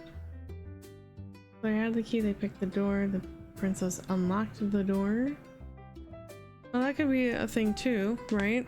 That she did ask one of the servants to sort of notify her if her aunt that she had a fight with was going to come by. That could be the thing of they had knocked on the door saying, hey, we want to come in.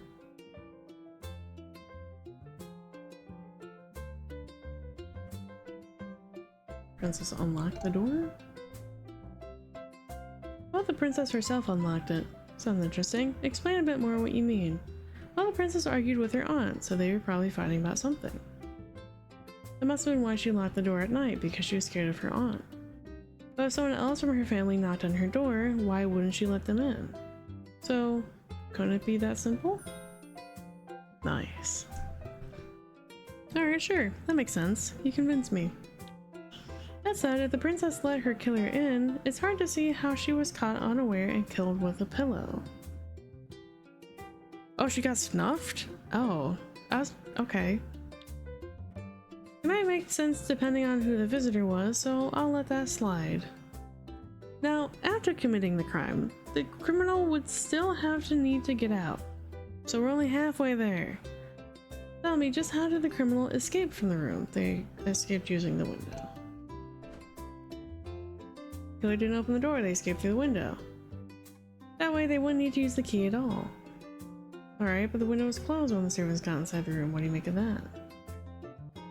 There's a roof you can stand on, so the killer jumped outside, closed the window from up there. Easy as that. Very nice, Chief. Okay, so far we know how the criminal got in and out of the room. What's next? What did they do to get down from there? That guy jumped downstairs onto this little balcony. Yeah, obviously. That's quite the drop. That makes sense. Or does it? How much distance do you think there is between the roof and the balcony? I don't know. A lot? It would be roughly like dropping down 2 floors, so give or take, I don't know, 10? No, a little less than 10 meters or 20 feet. People can definitely survive a fall like that, but there's a high risk of an injury, and that would make you suspicious. So we're looking for a method that's safer than just jumping off like a madman. Any ideas how that could be? What they used?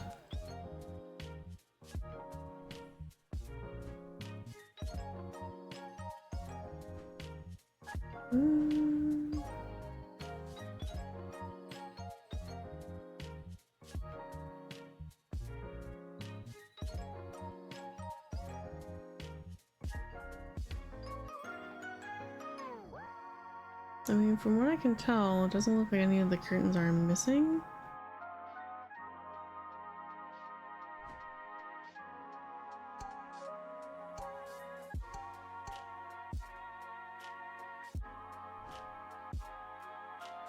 Where they escaped to?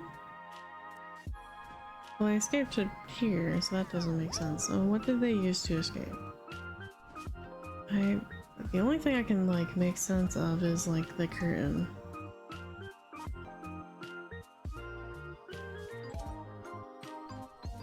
The criminal knot a few curtains together to climb down? That'd be safe. Not sure about that one. I wouldn't trust a couple curtains with my life. And after climbing down, how would you retrieve the makeshift rope? Because it wasn't found at the crime scene. some kind of trick. There could be a trick. Right now, we're looking for something anyone could do. Alright.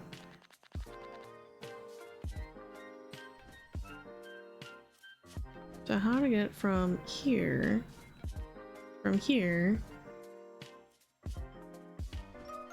and down.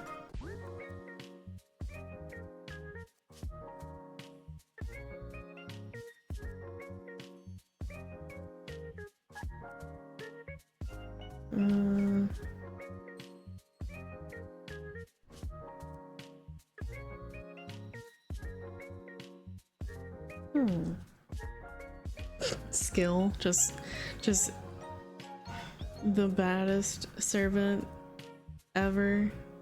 Secret spy.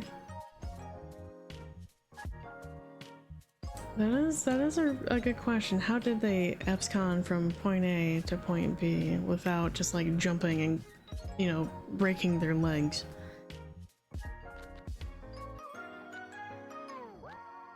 Oh, guest chambers. Every time we're at the crime scene after the door was forced open, the key found inside was only capable of opening the door.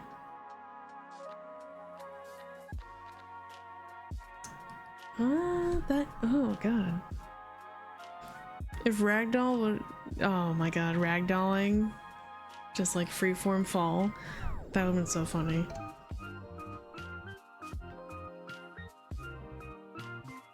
Oh, you're good. I understand a lot of people, and when they say things in a strange, quote unquote strange way, you're good. You're fine. But the question is, what did they use?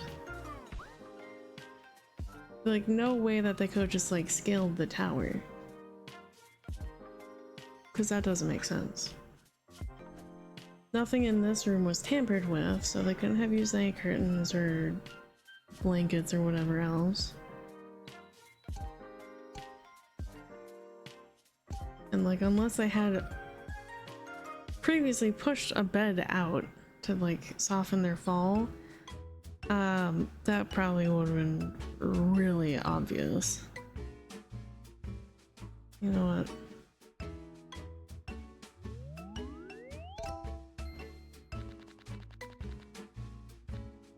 The idea of jumping down is sound. The killer simply used something to make it safer. I guess. My only thought is like the bed. Like they had pulled out a bed prior.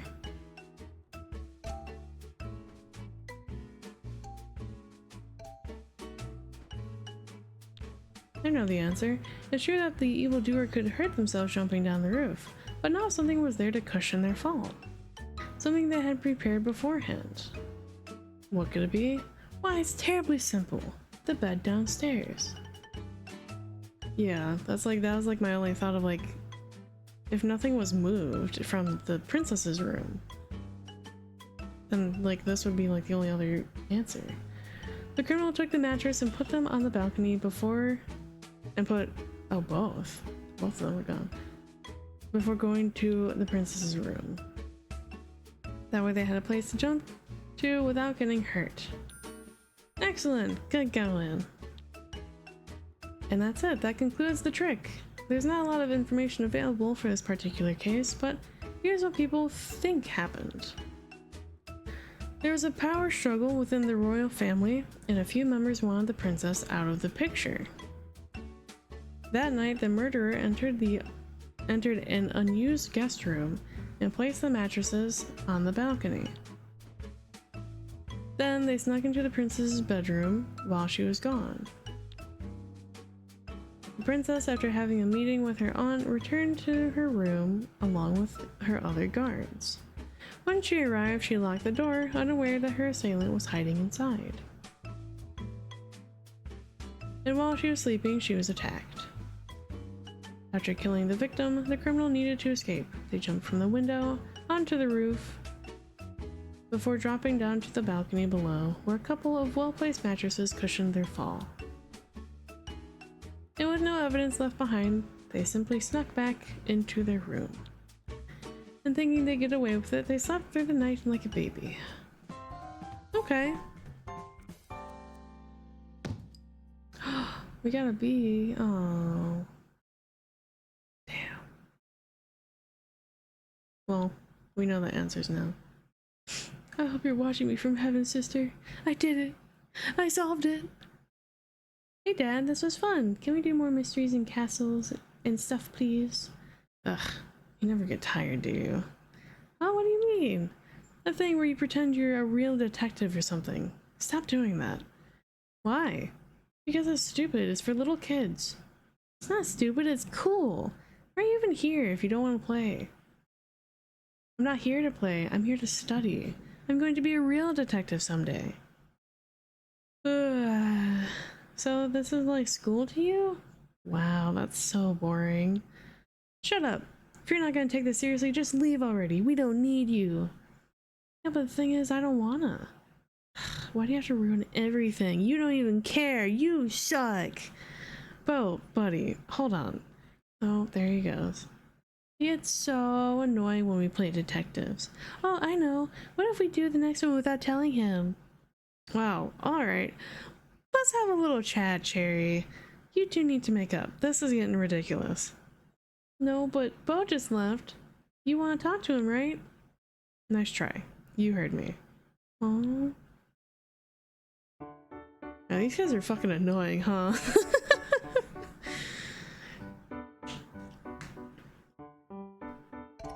Rapunzel complex. Alright, you guys remember this one, right? It's time for Act 2. Last time we ended on a bit of a sour note. Good thing you talked it out in a civilized manner and made up. Right?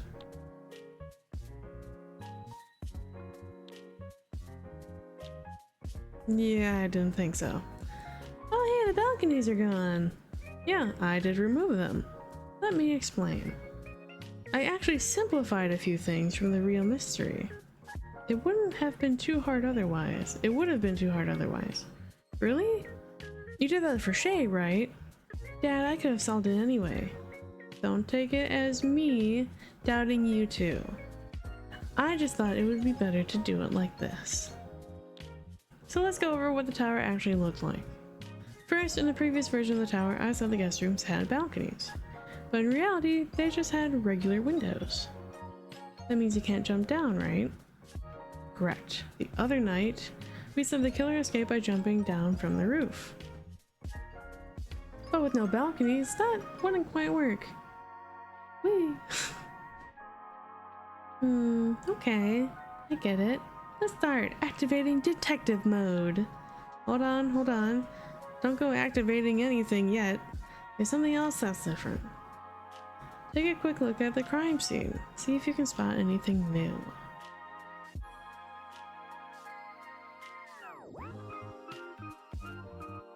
At first glance, no.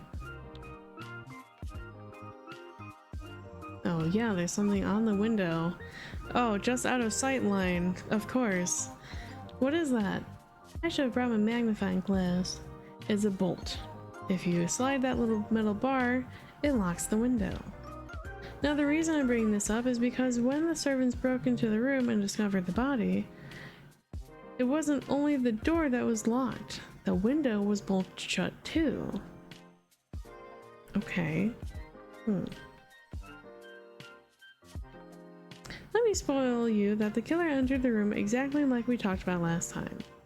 That's not the problem here. The problem is how they escaped from the room, leaving both the door and the window locked. Oh, and check out the guest room before doing anything else. There's something important in there. Try to not miss it. And that's it. Now get going, detectives. Alright, well, guest room. That's a whole lot of rope. That is so much rope. Like, oh my god, that is a lot of rope. Okay, but that would be our new thing. Okay, the window still can open.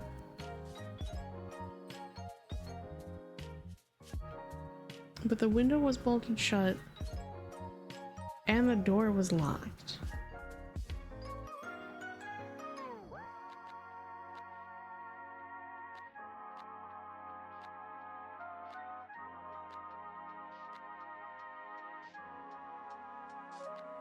You found inside room is only a key. The princess room has no gaps at all between the window and window frame. Okay. The window in the princess room is in perfect state. There are no scratches on it. Advanced rope trickery. An instructional pamphlet describing a rope trick useful to this case. You have a rope tied to a tree, you want to get out of it quickly. This is easy if you use a quick release knot. Pull from the end of the rope and the knot comes undone. Pulling the blue rope will undo the knot. You can even tie a second rope at the end of the first one. Okay. Wait, these knots have some limitations and caveats in the real world, which we'll completely ignore. Thank you, fine text at the bottom. That's so funny. Okay. So we've now seen that it has 1,000,000,000 feet of rope, but it otherwise...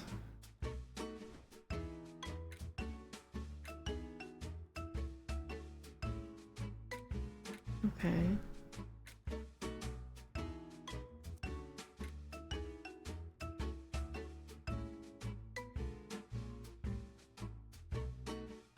Okay, so this being the Rapunzel case, right, kind of alludes to that the window may have still been used in some fashion. That also kind of goes with the rope as well, where they use the rope to cascade down. However,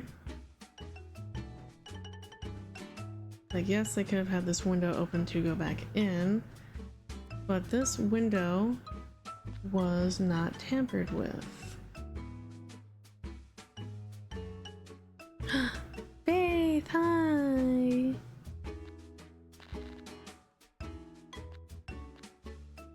Yeah, the door and the window were locked in this version. So this was locked from the inside, this was locked from the inside. So now we have to figure out how that works.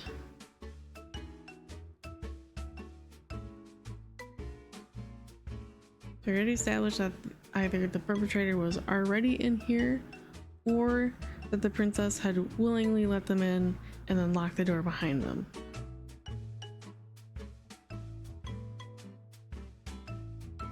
So that's how they would have gotten it in. That's fine, that's cool. But they would have left, get licked. I don't want to be licked. Not unless, you know, you're giving me a bath like a cat. Not unless you're, you know, like grooming me like a kitty.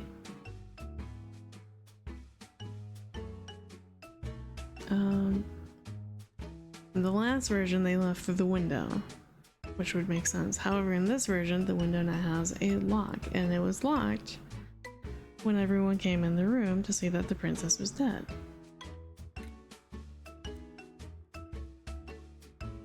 Can't have you being stinky.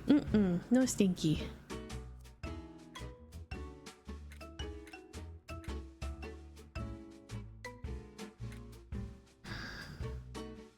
This, I feel like, is probably definitely giving us like a really big hint of tying the rope in such a way that when you pulled on the rope on the knot to latch the window, but the thing also says that there's no gapping between, the room has no gaps at all between the window and the frame, which would hold the rope in place. Like, it would just be kind of like stuck, right?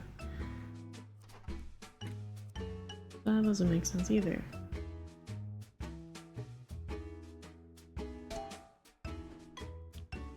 I get it, this isn't that hard. You think so? Well, if you figured it out, let's go back to when the crime happened. The culprit kills the princess and needs to flee the scene. How do they escape from the top of the tower? Because of what they used. No, the rope. The killer used the rope, right? To climb down? Yes. Good. A little obvious, maybe, but of course, that's what the new clues are for. Yeah, they used a little, what was it called? Here, a quick release knot. They used that to get the rope back. Perfect, perfect. And what did the killer tie the rope to? What do you mean? You know, they would have needed to tie the rope to something, otherwise something funny would have occurred. You just tie it to something. Doesn't matter what? Of course it does. Getting the details right is important, boss. Let's be precise here. What exactly did the criminal tie the rope to before climbing down? This is where it gets tricky.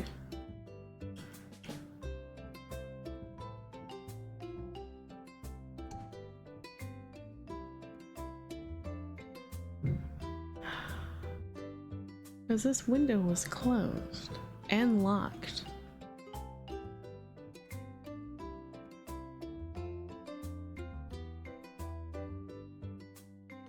With no gaps.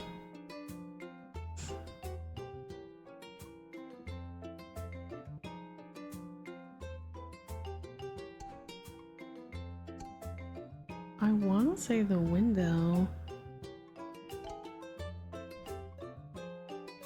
The bad guy tied the rope to the window. It's a funny idea, but it'd be risky. The hinges could give in if you applied so much force. Yeah. So not the window. This was like this once they left.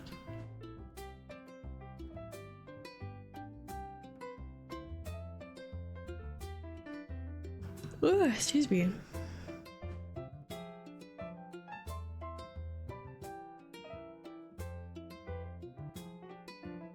Nothing was tampered in the room. The bed? Like they tied it like to one of the leg posts on the bed?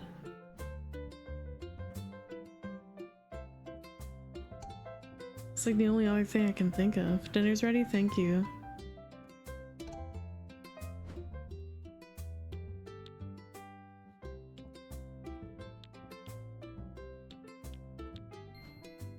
I don't know.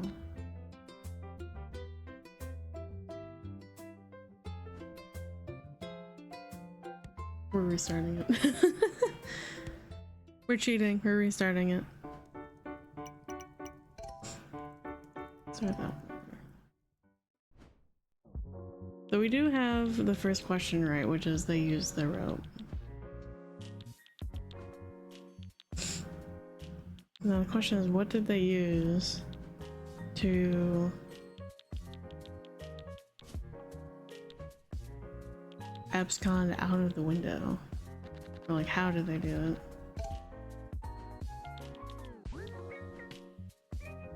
So what they used the rope.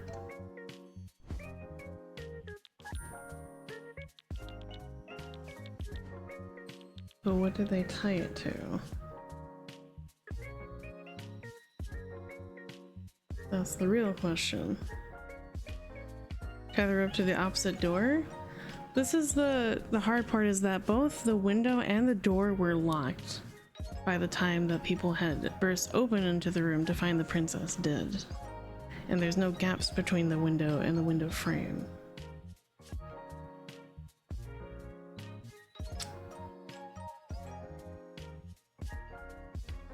So that's what I'm trying to figure out currently, of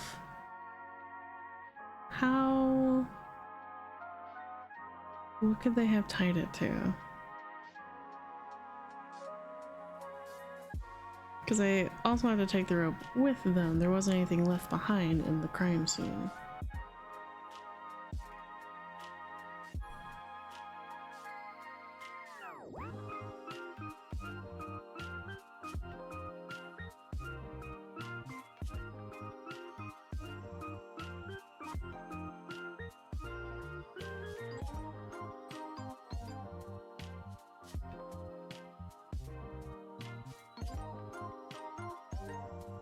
It could work.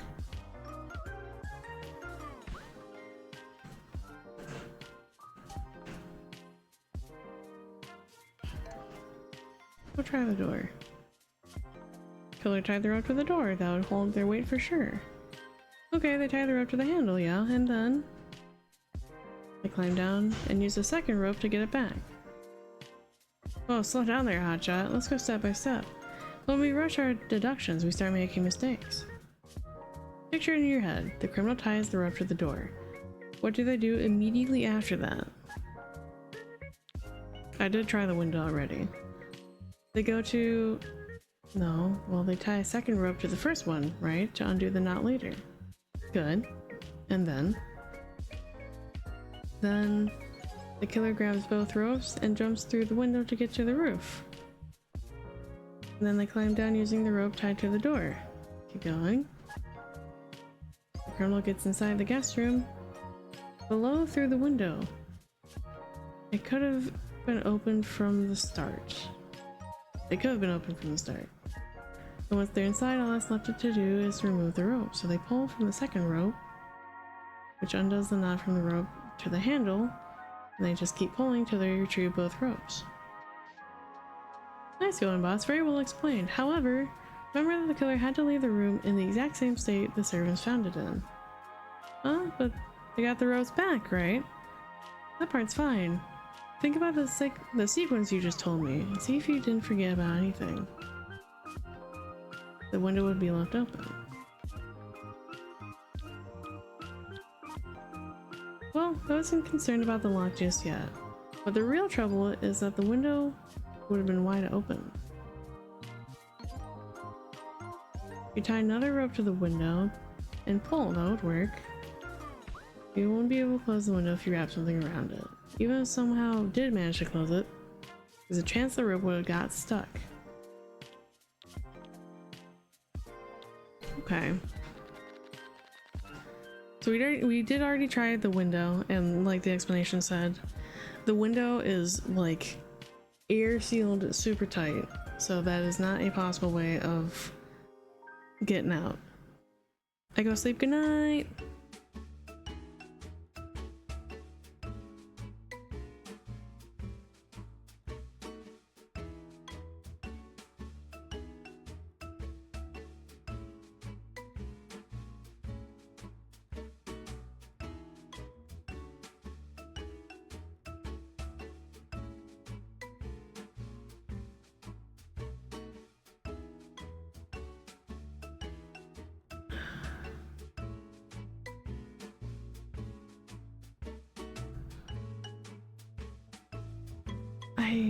I don't know.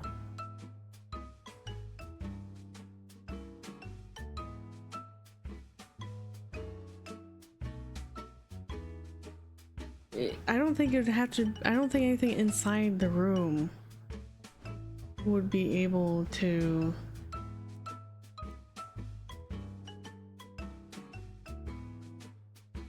Oh. I don't think anything inside the room would be able to also take out the rope. Is it on? Well, what if it was just like on the tower itself? Like, this sounds so far-fetched. Like, if the rope was long enough, right, like he circled around and tied it that way, opened it, and then was able to leave? Fuck it. I see it. Oh no.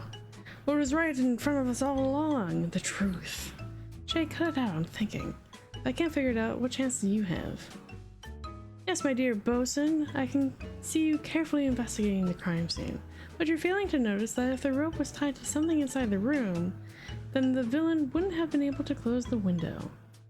Yeah, big deal, I already knew that. So what? It's simple. If the rope wasn't tied to something inside the room, then it must have been tied to something outside of it. Like the tower itself. Oh really, Shay? The tower? Very smart. Can I keep actually trying to solve this now? You don't see it, do you? Don't fret, I shall gladly explain how the escape took place. The killer climbed onto the roof and closed the window behind them. Then, with the rope in hand, they circled around the tower. After coming back around, they made a net and climbed down towards freedom, supported by nothing else but the cursed tower itself. Oh my god. Good job, Pumpkin. Nice thinking outside the box. That's a tough one, too. Hehehe. I mean, of course. It was elementary. You're just joking, you dunce. There's no way that's the answer. Tying a rope around something so big is ridiculous. I wasn't kidding. Why is it ridiculous? Oh, I mean, I don't know. It sounded weird because of how Shay explained it. Like, wouldn't you need a lot of rope to do that? I mean, the room had a ton of rope in there. That's a lot of rope. But there was, look! You can tie everything up to make a super rope. But... okay, whatever. Dad says it works, it's fine, I guess. Come on. You're a smart kid. You don't need to take my word for it. Do you think your sister's idea makes sense or not? Yeah, it makes sense. Great. So we're all on the same page here. So now the criminal closed the window from the outside of the bedroom just before climbing down.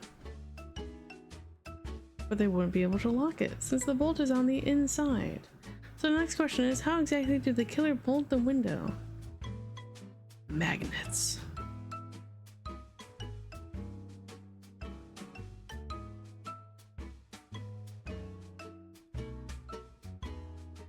Because of when they bolted it? That doesn't make sense.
How the fuck?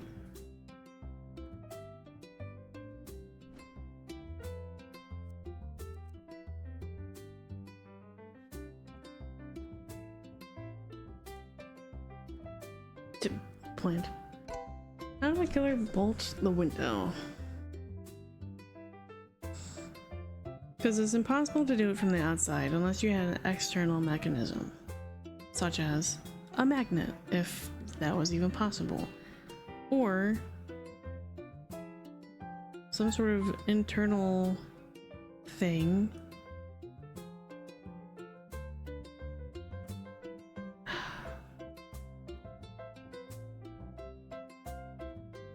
Maybe what they used to bolt it?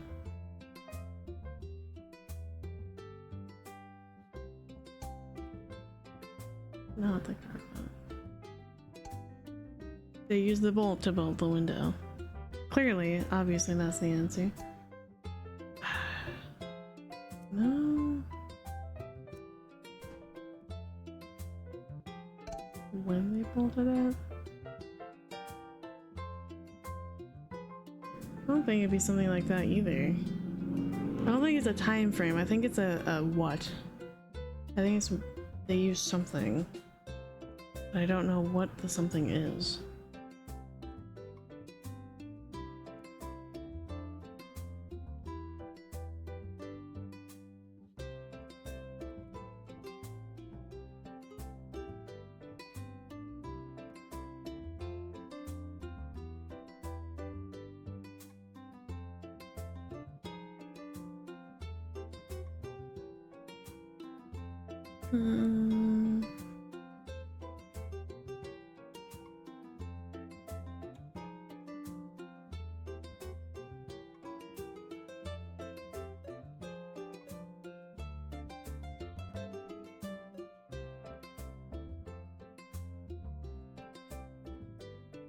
to need a wire or fishing line somewhere. That's what I'm trying to think too. I don't think there is.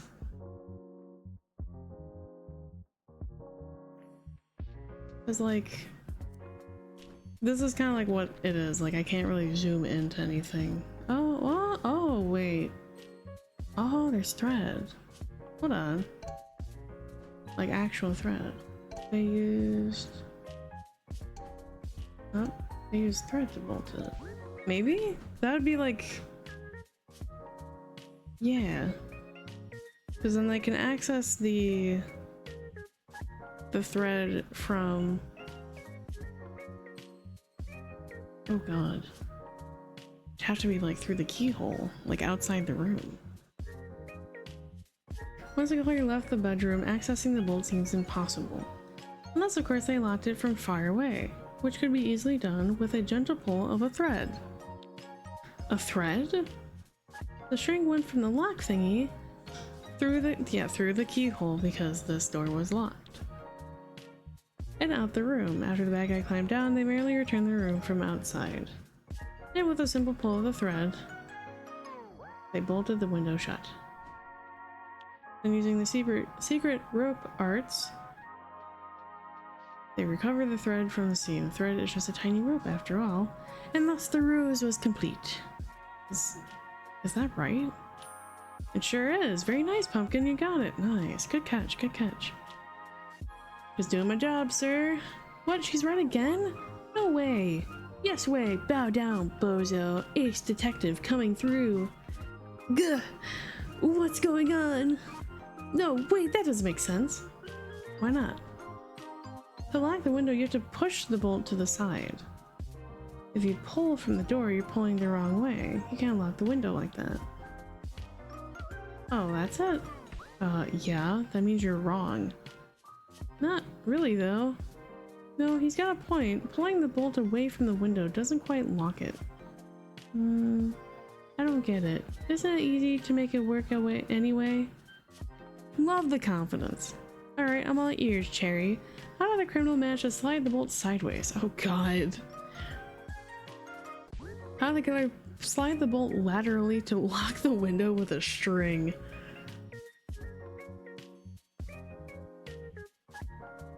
Man, ain't that the fucking question.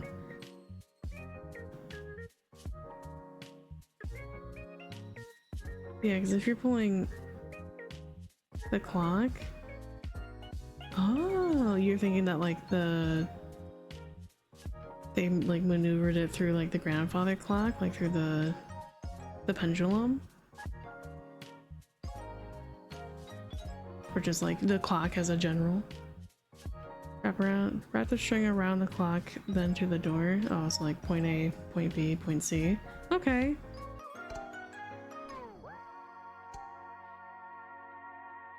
Yeah, or even just like alternatively like this bed frame, because hold on. So instead of being like a straight shot, right, the bed frame does also lean over. This maybe could be the clock. I think maybe the bed frame, just because it is a more direct line. I think the clock might be too far over. So it needs to be a hard pull. That is true. We're gonna try the bed.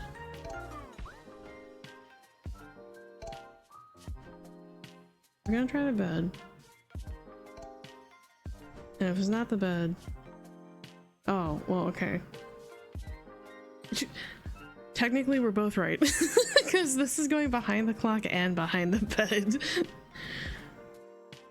The bad guy just wraps string around something in the room. So the string went like this. And then like that. We were both right. Just 1, 2, 3, 4. That way when they pulled on the string, the lock moved to the left. Oh. Yay. And that, my dear bosun, is how it's done. You've got it. You're on fire today. Yeah, I did it. Case solved. Shut up, little grumpy kid. Fantastic work, kiddos. Let's review. After committing the crime, what did the criminal do? They tied a little string to the window. Exactly. And they passed it through the keyhole so that the end of the string could be pulled from outside. Then they took a second string, tied it to the first one, repeated the process. This would let them remove it later. The criminal then climbed out of the roof, onto the roof, closed the window behind them. What after that? The killer went around the tower holding a rope. Then they tied it and used it to climb down. There you go. Don't forget the killer used 2 ropes here as well. And after the killer snuck into the guest room, they pulled the second rope down to retrieve everything. Having escaped, they quietly went back upstairs to the princess's room, pulled the string, passing through the keyhole, bolting the window shut, and retrieving the thread. And they pulled the second string to retrieve everything from the scene, using the same trick as before. And without any clues left behind, the locked room mystery was completed. Yay! We did awesome! Dad, Shay's cheating! Whoa, where does that come from? Come on, your sister wouldn't do that. Yeah, that'd be lame. She's trying to trick you, Dad. There's no way she figured out everything by herself. Huh? Why not? Besides, this story is rare, Chief. She couldn't have known it beforehand if that's what you're suggesting. But then, how? My awesome detective skills, duh. So you seriously just came up with all that? You're kidding, right? Nope. That makes no sense. All you do say is, oh, that's elementary, pretending that you're smart or something. I'm the one who's actually trying to be a detective. You just can't figure things out faster than me. Bo. You're like those police people that say the obvious wrong thing before the real detective shows up. You're trying to be a detective, but I'm already one. I'm Sherry, the super detective. I can solve anything. No, you're not. You're just pretending. Oh, shut the fuck up. See, that's what I'm saying. Obvious. You can't even see I'm a real detective. How are you going to see anything else? Boring people can only solve boring mysteries. Huh? What did you say? Hold on. Time out. As fun as it is to see you two bicker, give me a hand cleaning up first. Alright. Okay. Shay, wait. Tell me how you actually solved it for real this time. Hey! La la la, I'm not listening. Shay, stop ignoring me. Shay! Shay! Man, Bo was such a little shit. Okay, we kind of fucked up on this one. No. Yeah? What is one of these? We got B. We got the last one. The shadow of the goat.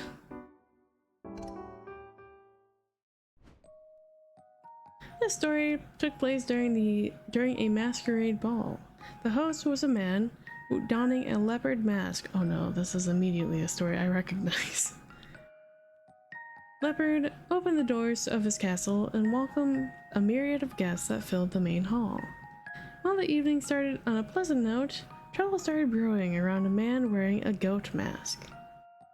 The man in question was a noble nobody. Oh, nobody was fond of. He was having heated discussions with the other guests. Blah, blah, blah, blah. Drunk, he blurted out that he had studied the occult and was capable of disappearing from any locked room. People laughed at him, but Goat doubled down, daring everyone to put some money on the line. 6 people accepted his wager: lion, owl, deer, peacock, rabbit, and fox. Led by Goat, they moved to a secluded part of the castle. After descending a flight of stairs, they arrived at a dark dungeon hall. Deeper in the dungeon, behind a wooden door, was a cell corridor thinly illuminated by the moonlight. Goat lit up a pair of candles and offered them to the group, allowing them to inspect the place as they saw fit. After a thorough inspection, the group found no means of escape. Oh, he's green. That's weird. Goat himself was also searched, revealing only an ancient book in his possession. Once everyone was satisfied, Goat took one of the candles and instructed everyone to wait in the dungeon hall. He grinned in the candlelight as the group closed the door, sealing him away. Nervous chatter filled the air as the group waited anxiously in the hall. Deer, holding the second candle, illuminated the wood door the entire time. 15 minutes later, a piercing shriek resonated throughout the dungeon. When Deer opened the door, he froze up. Everyone saw the same thing, a lone flickering light coming from the last cell. The group rushed forward in an excited panic. There they discovered the candle and the book abandoned on the cell floor, but Goat was missing. Everyone quickly checked all the cells, but to their shock, Goat wasn't in any of them. Owl then revealed that he stood behind the whole time to block the exit with his body. He felt no one going past him. The barred windows were tightly secured, and there was nothing inside the dungeon that could explain the escape. As promised, Goat had disappeared. Okay, so he disappeared. Hold on, Chief. Who said I'm finished? Huh? You didn't? Yeah, the night didn't end there because 15 minutes after Goat vanished, the group searched the dungeon for him. He was spotted in the main hall. Witnesses saw him having a conversation with Leopard before the two left together. Castle guards reported that they headed towards Leopard's chambers. Oh my. Another 15 minutes passed before the group returned defeated from the dungeon. So that sounds like 45 total minutes? They were in disbelief when people told them Goat had been leaving with Leopard. Sensing something was wrong, they decided to split up and search for them. Most members of the group didn't find anything until several screams echoed in the distance. People started arriving one by one at the source of the commotion, the castle armory. Everyone noticed broken pieces of a barricade indicating the door had been forced open. Inside the room, Fox tried to wake up a battered and unconscious lion who sat beneath a window. Oh, I thought I just sneezed, sorry. Nobody knew what was happening, but one fact was certain: Goat was not present in the armory either. Fox then gave her testimony of what took place. After they went their separate ways, strange noises coming from the armory prompted her to investigate. She tried to open the door, but it wouldn't budge. She raised her voice, asking if anyone was inside. Suddenly, she heard a scream from Lion, followed by a brief struggle and the sound of glass shattering. Then silence. In a panic, she grabbed the axe hanging outside the armory and struck the door until it opened. That looks like a bullet hole. Lion was laying collapsed beneath the window, but nobody else was there. Fox stayed by Lion's side until the rest of the group arrived. After Lion woke up, they asked him what had happened as well. He recounted finding Goat lurking in the armory. He questioned him about Leopard, but he played the fool. They argued until Lion heard Fox's voice through the door. Before he could answer, oh Jesus, Goat abruptly pulled up a knife and stabbed him. A struggle ensued. Lion managed to wrestle the knife away from him. However, he was forcibly pushed against the window. Why is there a second mask? Losing consciousness as he hit his head. But just before he did, he was certain that Goat was standing right next to him. When he woke up, he was surrounded by Fox and the rest of the group. Then everyone had a horrible realization. Nobody had seen Leopard yet. In a frantic panic, the group ran towards the chambers. The door was locked. They breached the room, only to find Leopard dead on the floor. The police arrived at the scene but found themselves terribly puzzled. Every corner inside the castle was searched, but there were no conceivable hiding spots. The area outside the castle was inspected, but there were no traces of an escape. Hi Connor, thank you for the blep. Everyone's masks were removed, but not a single one revealed the man behind the goat mask. He had disappeared again. At last, everyone believed him. This air, this foul stench. Just what on earth happened here? Hi! What? I didn't say anything. Just do whatever you want, like you always do. Okay. I don't know where to start anyway. This looks really complicated. What is this game? This is Little Locked Rooms. So we're, these two children. Our dad is an actual detective, and he sets up these little, nearly impossible crimes for us as the children to figure out how it was done. True. How did the first part go again? It's a lot to take in, right? But I have absolute confidence you two will figure it out. Just take your time. Talk to each other. You've got this. Due to the complexity of the case, the cards have been split up between all the dioramas. It is recommended to start by reviewing all the available evidence. That sounds so fun. It is! It's really cute. Alright, and we are on the last one, the most complicated one, the hardest one. This is not just one locked room, not two locked rooms, but three separate locked room cases in one building because of an occult member that had a cute little party trick up their sleeve.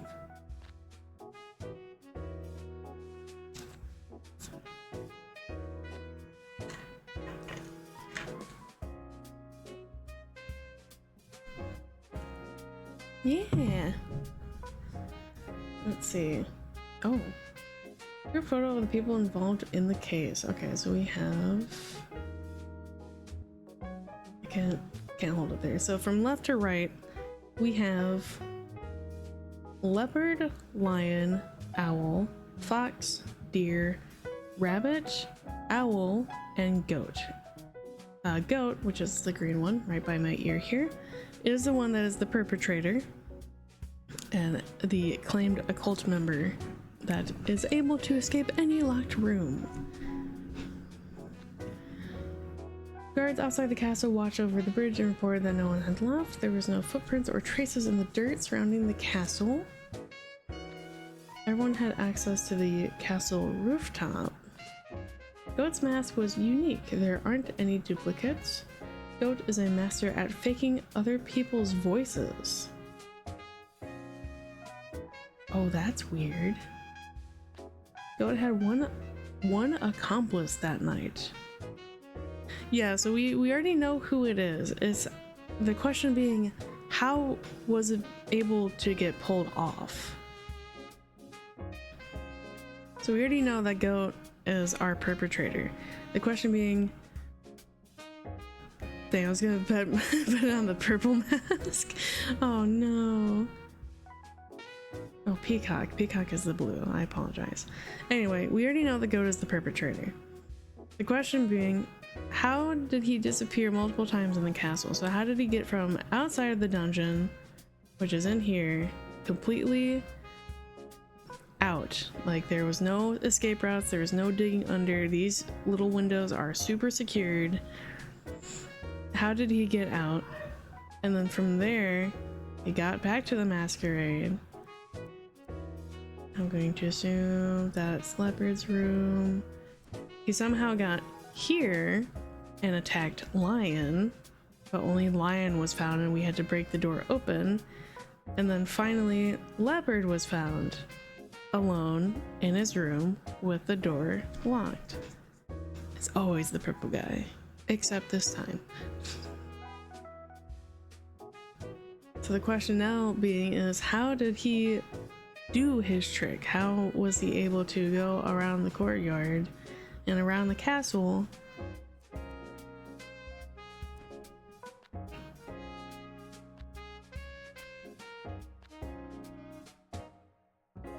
So group testimony 30 minutes after Goat vanished. The group that went to the dungeon returned to the main hall. Worried when they heard Goat was seen with Leopard, the group split up to search for them. Most of the members of the group found nothing until they heard shouts from the armory, which is here.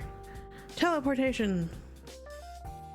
Inside the armory, Fox was trying to wake up an unconscious lion. Goat was not in the room. Everyone in the castle removed their mask, but no was the mask behind the goat mask. Police arrived and they searched every corner of the castle, but Goat was nowhere to be found. After splitting up, Fox heard some noises coming from the armory. She tried to open the door, but it was locked. She asked if someone was inside. She heard lion screaming, followed by a glass shattering, and then silence.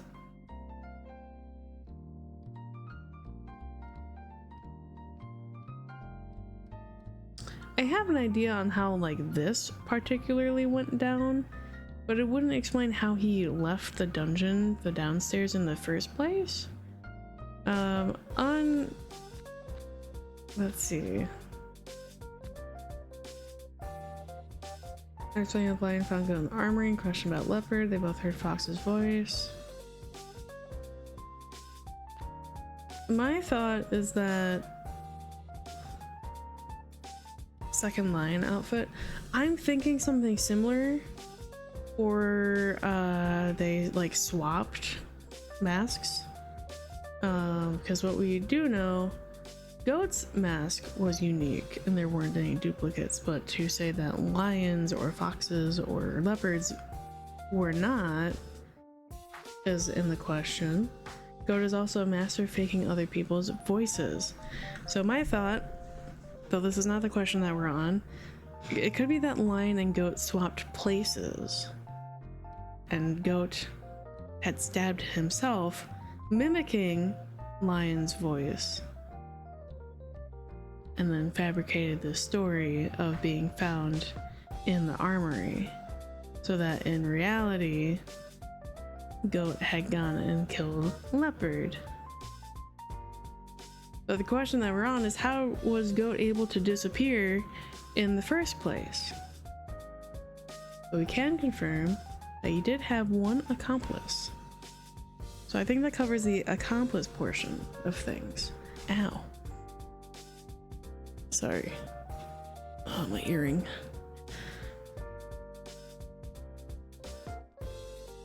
The only other information we have is that the roof access was available to everyone, but again, he was like way the fuck down here. And then inside, he was in this cell when he was locked in the room, and this was the only thing they found, was his candle that he was holding, and then this book that had like a little blood splotch on the page. But there is no way for him to actually get out of this room, because they stood guard in front of the door the entire time, and then when they had heard something like a scream of some sort, he was not in the room. The group went in to look, and then someone was standing in the door so that no one could go past him, so no one could leave and no one can enter.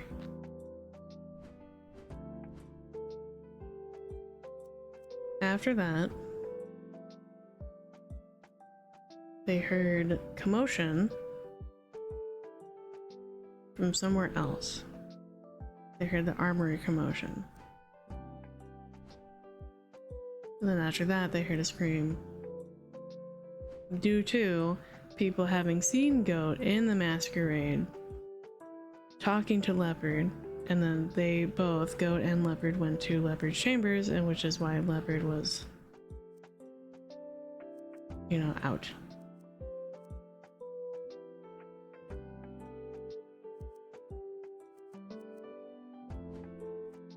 Documents. Very cool. Yeah, I'm unsure, because like this, right, would be like an open window, a way to get out. However, There are no signs of track, no signs of walking in the dirt around the castle. And there's no sign of these windows being tampered with, no signs of like, you know, leaving, whatever. So it's quite the tricky question. This is hard. Oh really? Shouldn't you have all the answers by now?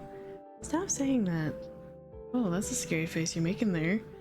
Dad, he keeps bothering me since the last case. He's so annoying. Make him stop. Stop crying. I'm just making sure you're not a cheater. I mean, if you're so smart, this should be easy too, right? What's the solution, Shay? You don't know? Teleportation theory is looking pretty good to me right now. Kinda same. But that can't be the case, right? Right? I'm not telling, you're just asking because you're stuck. No, I'm not. I know more than you do, at least. Both of you know some parts of the story. Let's see. Let's put everything together. Yeah, see if we can complete the puzzle. Fine. Got some weird theory mixing, but I don't know how to work it out. I'm kind of on the same page. I got a theory, but like I don't know how it would work. Because like the only other thing I can think of, which it is a common thing in castles and in like very rich people mansions, is that there's corridors that are between walls of rooms so that you don't see the servants or the help in each room. So unless he had an out, like he had scoped this out and found a wall of some sort, like a servant hall room that he could escape and leave, that would be like my only thought. But I don't think it would be something like that. Let's see if you know something I don't, Shay. Probably. Excellent, I think.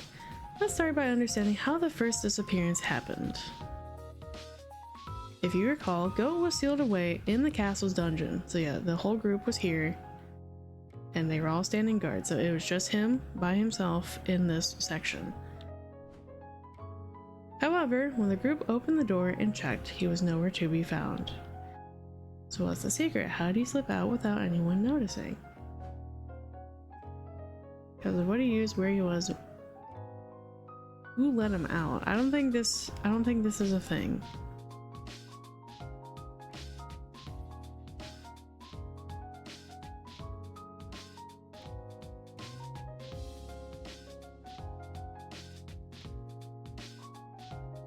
Yeah, I don't think this is a thing. When he escaped.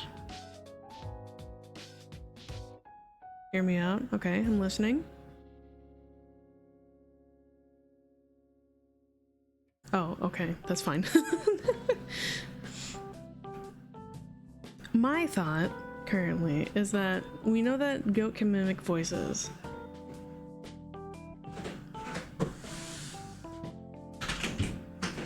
Okay, so hear me out. Yeah. Hear me out. No. Lion and Goat pre-swapped places. That's also my thought, is that they swapped places at some point.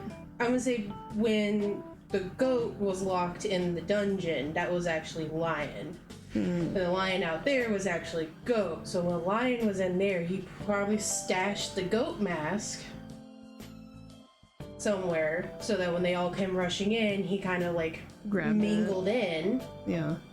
While the other Lion stayed behind, because even though Owl was there, they didn't necessarily say that everyone came in. Oh, I hit the wrong thing.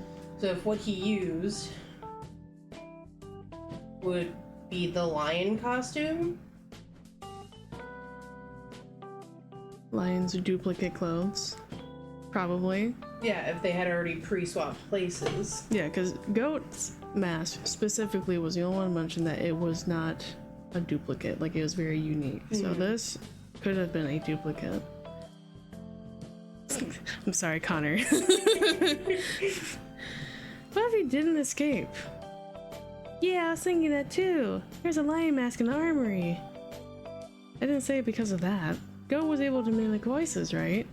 And he was similar to Lion too. Oh yeah, like they were dressed kind of similar, I guess. Yeah, one's just more green than the other. Yeah, so if Goat had his mask, he'd be able to trick the others into thinking he was Lion. Nice! I like what I'm hearing. Good job. So, gentlest high five that none of you will ever see. There's no way to escape in such a short time period, so you're on the right track there. But answer me this, if Goat was disguised as Lion when the group was looking for him, how did nobody notice that there were two lions? In fact, why didn't they notice Lion? Why didn't Lion notice that there was another lion lurking around? Surely he would have noticed. Oh, that? Ho-ho! The reason is quite simple. If Goat disguised himself as Lion, why did no one notice two lions in the cell corridor? Because of what he used, where he was, where Lion was, they stayed in different cells. Well, we know for a fact that Goat, he was only in here by himself.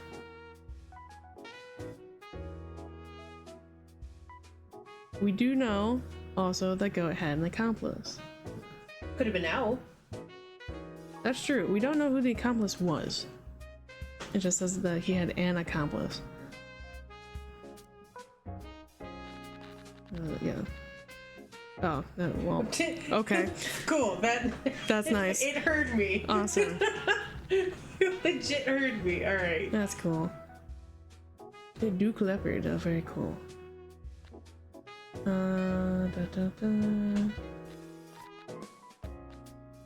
Everyone except Owl rushed into the last cell, where only the candle book remained. The group inspected all the cells, but Goat was gone.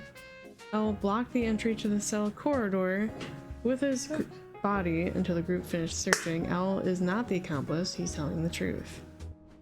Okay, so if we're here, this is what was left over, this little book and candle. An Owl would have been here, blocking the door. So it would have had to have been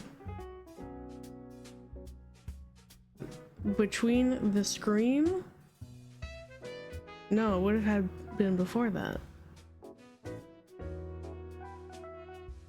Why did no one notice that there's two lions? It would have to be something with the voice mimicry. Mm-hmm. And then in between of them going and checking on him, as like everyone's going into the room, the second lion could have walked out to these like stairs over here.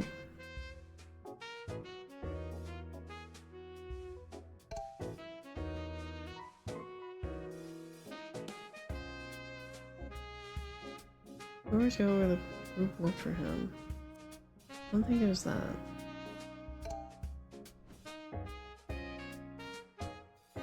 What did Goat use? Was it where Lion was?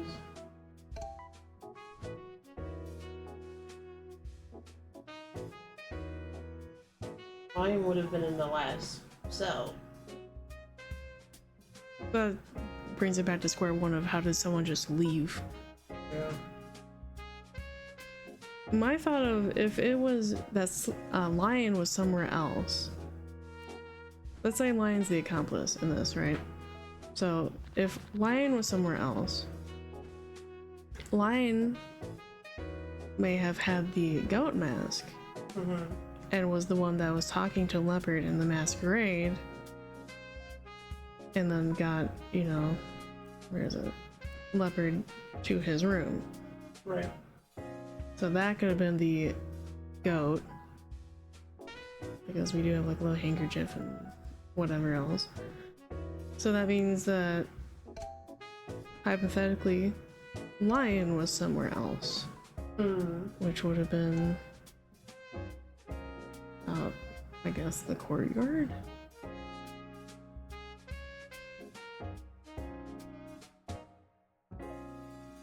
In the water. I mean, that could also be a thing too.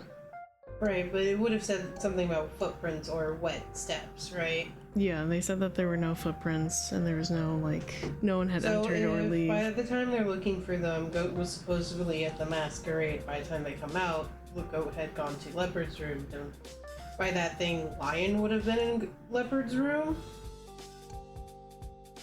Question mark? Because they, the group had spent 30 minutes checking the dungeon. Yeah. In that time span of 30 minutes, someone had seen Goat talking to Leopard in what I'm assuming is the courtyard, because I don't see a place to have like the masquerade itself. Yeah. So I'm gonna say that Lion was in the courtyard. There were never two lions in the room. The real lion never went through the door at all. Huh? Why not? Because he was an agent of evil with a heart as dark as night. What does that mean? It means they were working together. I see. I get it. They switched. Precisely. The trick was a two-man act, the mastermind Goat, the lackey Lion. While Goat was trapped, he disguised himself as his partner. He faked a scream and hid like a weasel in the darkness of one of the cells. When the group ran inside, they flew right by him, blinded by the light of the candle.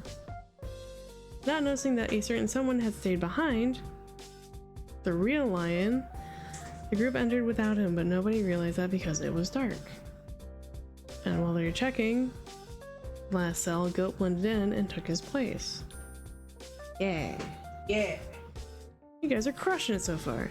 It's as you said, there's only so much you can do alone. Thankfully for Goat, he had a partner in crime. So is that it? Have we explained everything that took place in the dungeon? I think so. Well, there's something, but maybe it's obvious. How did Lion get Goat's mask? If it isn't obvious to you, boss, it isn't obvious. Fire away. Okay, how did Goat even get Lion's clothes? I mean, they weren't in the dungeon when the group checked the first time. And Goat wasn't hiding them with him either. Oh, I bet it's not that hard to do. You just do it somehow. Of course. Sure, kid. No, details, that's what it's all about. You're right, Chief. That's what I was waiting to hear. How did Goat get Lion's mask and clothes to make the switch? Figure that out and you'll start unraveling this whole thing. Because of when he received it?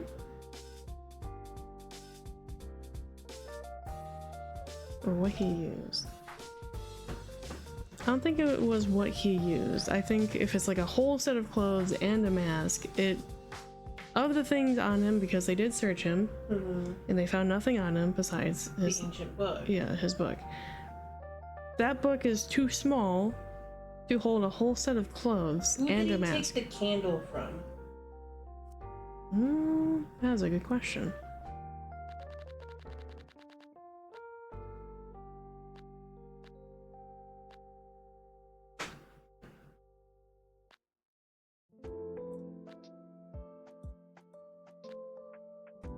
Let's pat it down. Single candle, close the door. It doesn't really say. I would assume that if we say Lion gave him the candle, Right.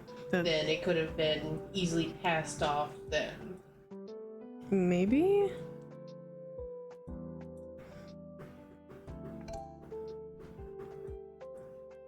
When he received it. So it would have had to been... It couldn't have been before he was sealed, because they would have felt it on his person. This is when he sealed. Prior, first scream is heard.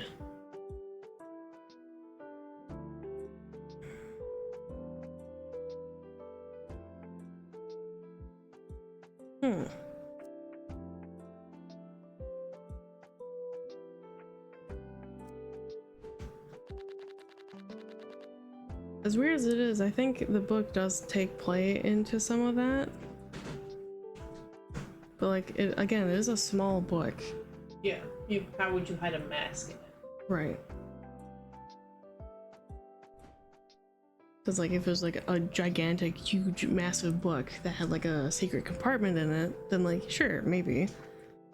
But that book seems way too small for what it is.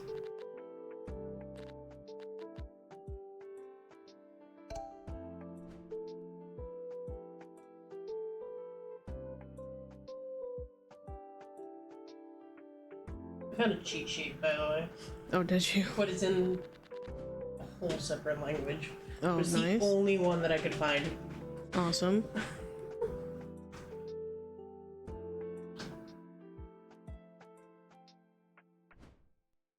I keep accidentally leaving it. Yeah, no. It had to be when.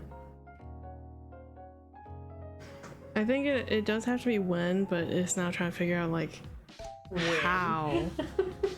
Like just like just general still how, like okay, like when he received it, but still how was he able to get it? So I want to say it was when he was sealed inside, Mm-hmm. and he like somehow had pre-planned all this, obviously because this is like premeditated murder. True. I mean, was it hiding behind the door and no one checked behind the door? No, they did a thorough search inside. My thought is that it was outside one of these cells. Oh, like hanging like right outside the window? Yeah, that's my thought. Is like, okay, if he was in Any of them. yeah, like let's say this cell, he knew that this window, if he, you know, had hung it there, he could just grab it, swap clothes, and then go hide, or even this window. So I'm gonna say that. I understand the costume was in the dungeon from the start. Now the group would have found it while they're looking for escape routes. But what if Goatman was hiding the costume himself? Not possible, he was checked. But they didn't check Lion, and he's the one that had it.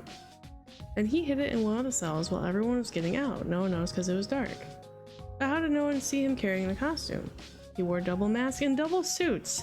He just looked a little more chubby than usual. I don't know, Pumpkin, this seems kind of thing that you would notice.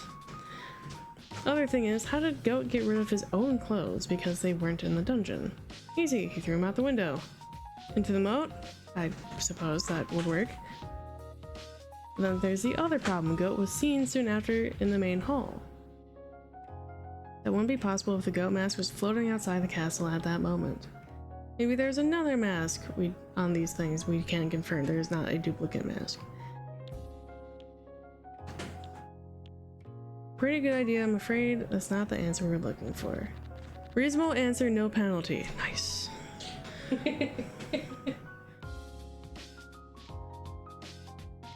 Okay, so he didn't like throw it out. It wasn't hidden in here. It wasn't on Lion's person or Goat's person.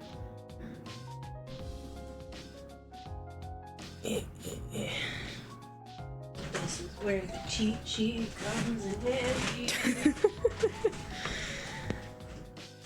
I'm too tired to do math.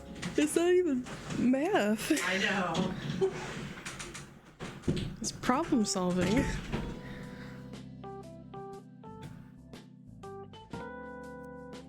I will still try to attempt to solve this before she comes back in with the cheat sheet. So we can again confirm Goat's outfit is unique. There is only one of it. We do know that Lion had a duplicate outfit. We know that the cell and Goat was thoroughly searched, so was not hiding anywhere in here or on his person. And there's no way that it was like thrown out to be retrieved.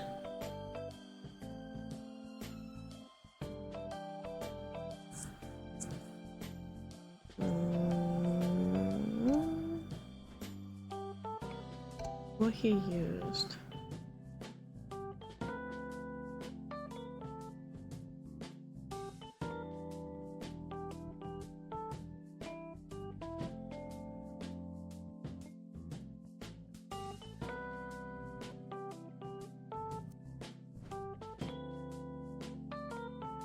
I genuinely don't know for this one. This one does seem kind of like all answers are like null and void because like, oh, okay, you could have hidden it outside. It says rope. Okay, there is rope here.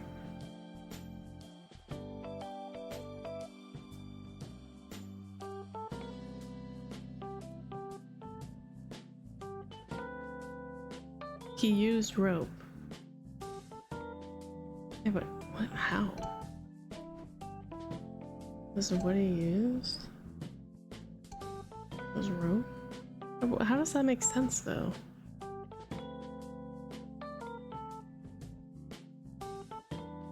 Sure. It's like that trick in the tower, Shay. It is? You mean the one with the rope? Oh, a rope. That's a good one. Yeah, they were never going to find anything inside the dungeon because the costume was outside. Oh, okay. Okay, so I had the right idea. It just wasn't like chilling like on the windows like here.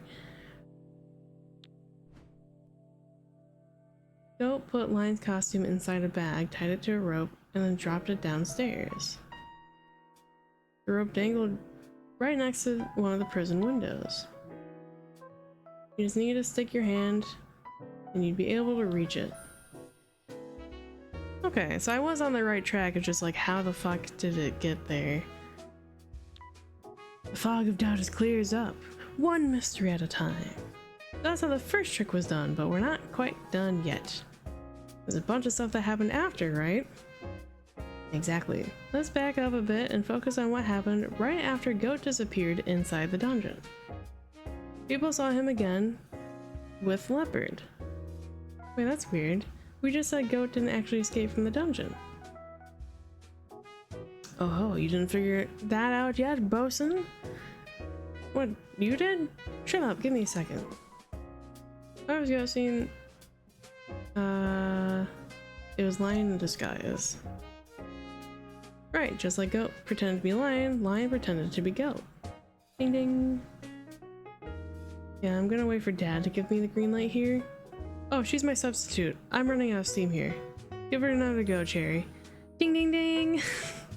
Huh? That said, how did Lion end up with the Goat mask?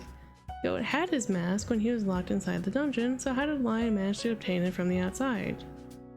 I think Shay wants to answer that since she knows so much already. The same method. They swapped, so you put his mask in the bag and you took... You shut the fuck up, Cars? Jesus Christ. Anyway, same swap method. You take the mask out of the bag, you put your mask in the bag, and then tie the rope, and then the real Lion would pull the rope to get the bag back. No, it is 11 p.m. Eastern Standard Time. Why the fuck is your car so loud at such a late hour in the night? The Goat Man got rid of his mask and put it in the bag. That's why nobody found it after that. And all the Lion guy had to do was pull out the rope, open the bag, and there you go. Okay, yeah, I was gonna say that too. Perfect! Those are my detectives. We've made some great progress. We've explained how Goat disappeared and how it's possible he was seen shortly afterwards in the main hall. Moreover, we've uncovered the fact that Goat and Lion were accomplices, so we know quite a bit at this point. But there were two issues that we haven't touched on.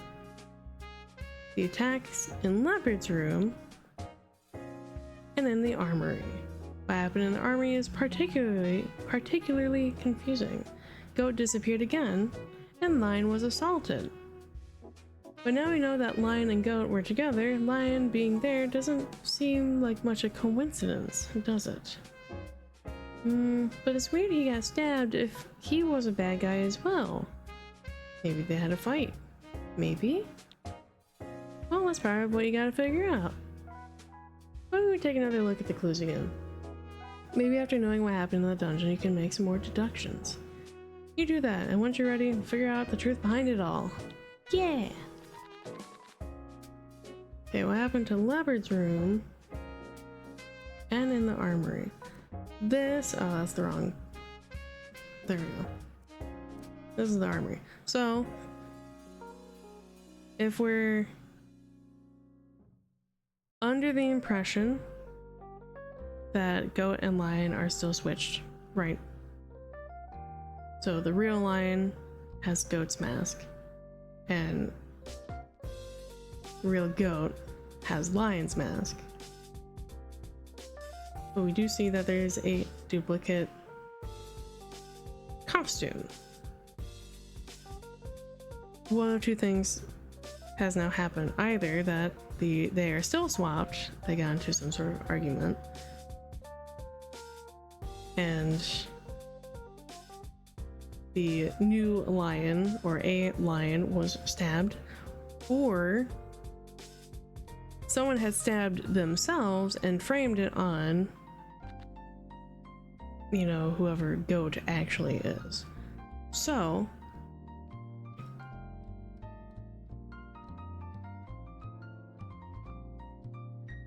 the question now being, which one? Because we have both in a very similar time frame,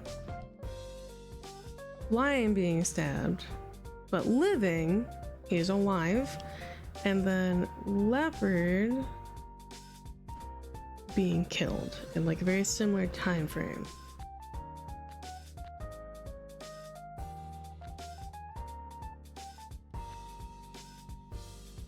After Lion was found in the armory, the group tried entering Leopard's room, but it was locked. They forced open the door and found Leopard dead. Leopard had a stab wound in the back of his neck. He died quickly and quietly. Leopard always carried a key that could open any castle door, but it wasn't on his corpse. Okay. What if we go in here? Where when they heard Goat was seen with Leopard, they split up to search for them. Shared shots from the armory, found an unconscious lion, but Goat wasn't in there.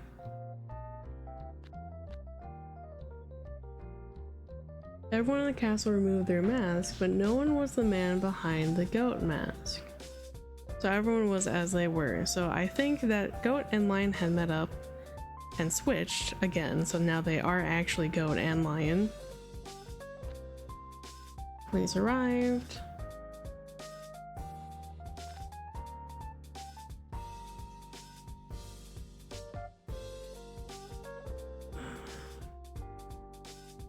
Okay.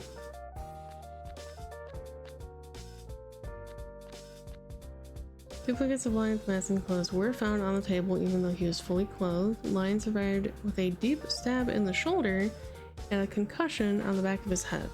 Okay, so I do think they swapped back, so this is the actual lion and the actual Goat is somewhere else. Which would explain the extra set of clothes. Right. We do have the stabbing weapon. This is about where he was stabbed. Oh. There's blood going out on the window. But again, we still have a thing of that there's no like feet prints found in the dirt. So this is probably the concussion end of his head got slammed into the window. Ow. And he was subsequently stabbed in the shoulder. In regards to where we leopard, this would have been, oh god, the window doesn't open. Is Goat still Goat, or is he Lion now? Or are they both Goat? Am I Goat? Are you Goat? Alright, so there's only one Goat mask, but there are multiple Lion masks. So my theory is at some point they swapped back to their original mask. So now Goat is Goat and Lion is Lion. They had a little kerfuffle here, which got the real Lion injured. Not dead, just injured. So he has a little stab wound in his shoulder and he's got a nice little concussion from the window. However, prior to them meeting in the armory,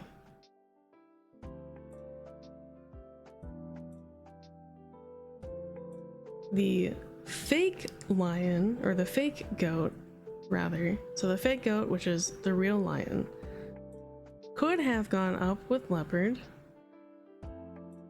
Hear me out again. Lion kills Cheetah leopard.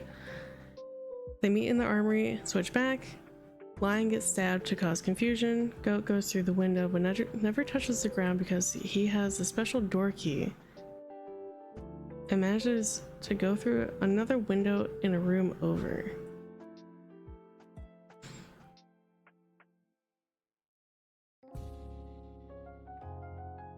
Maybe. I'm agreeing that they definitely swapped at some point. Now, the thing I'm trying to figure out is when did they swap? Did they swap before or after Leopard was killed? Goats can climb walls up to 90 degrees. Valid point.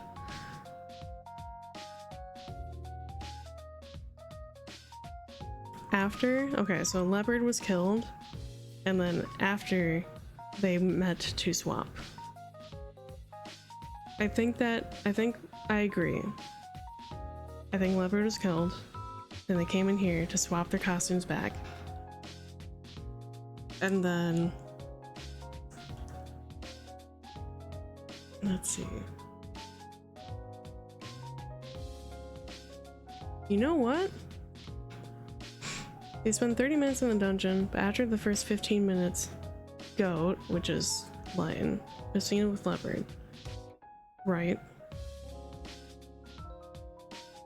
My thought is, I like your working theory. Not that he didn't use magical goat powers, but he used the rope again to escape. And closed the window behind him, so that he could get up to the roof access.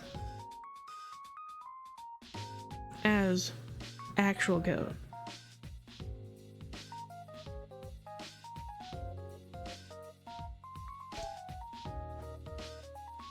I spy with my little eye tricks and buffoonery. I shall leave no clue unturned. Yes, quite brutal. What's this? Oh, the villains were cunning indeed. I see. What, did you think of something? Bosun, my boy, I'm afraid there's too much I see right now. Yeah, there's a lot that went down, wasn't there? So where should we begin? How Goat escaped from the armory. Elementarily.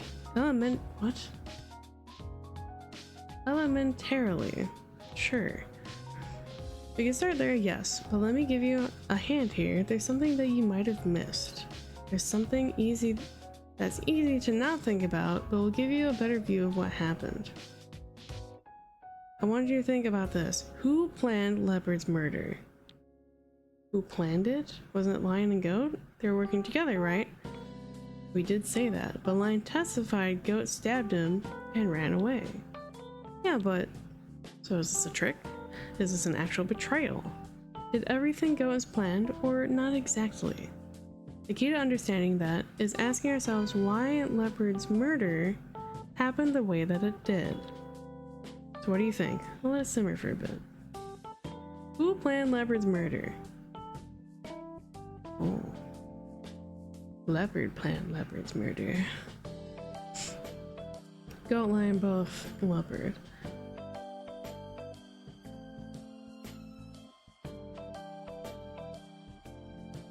I mean, the kind of funny answer would be Leopard, right? That he planned his own death. This is the more likely options, right? Like one of them or both of them planned it and then something went awry. But now it's just a question of who. I'm willing to throw that it was Goat. Willing to say that Goat planned it. My guess is it's Lion and that's why he got stabbed. Interesting. My guess is that it's Goat.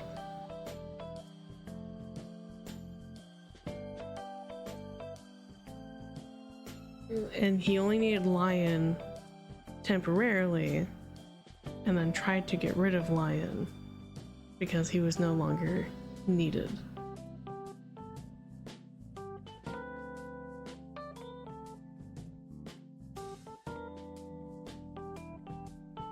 But the funnier answer would be that it's Leopard.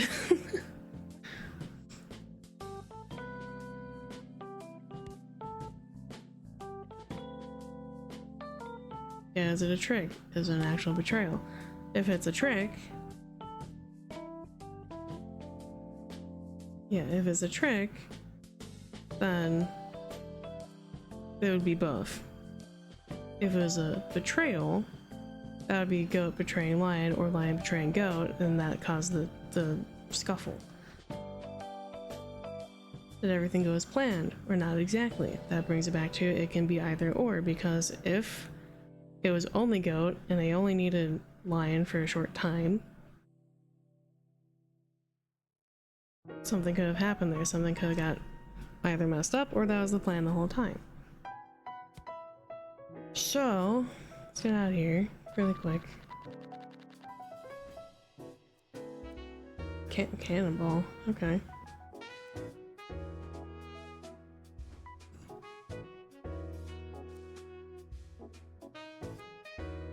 Yeah, and then this was barricading the door. Fox had to see if she could open it from the outside.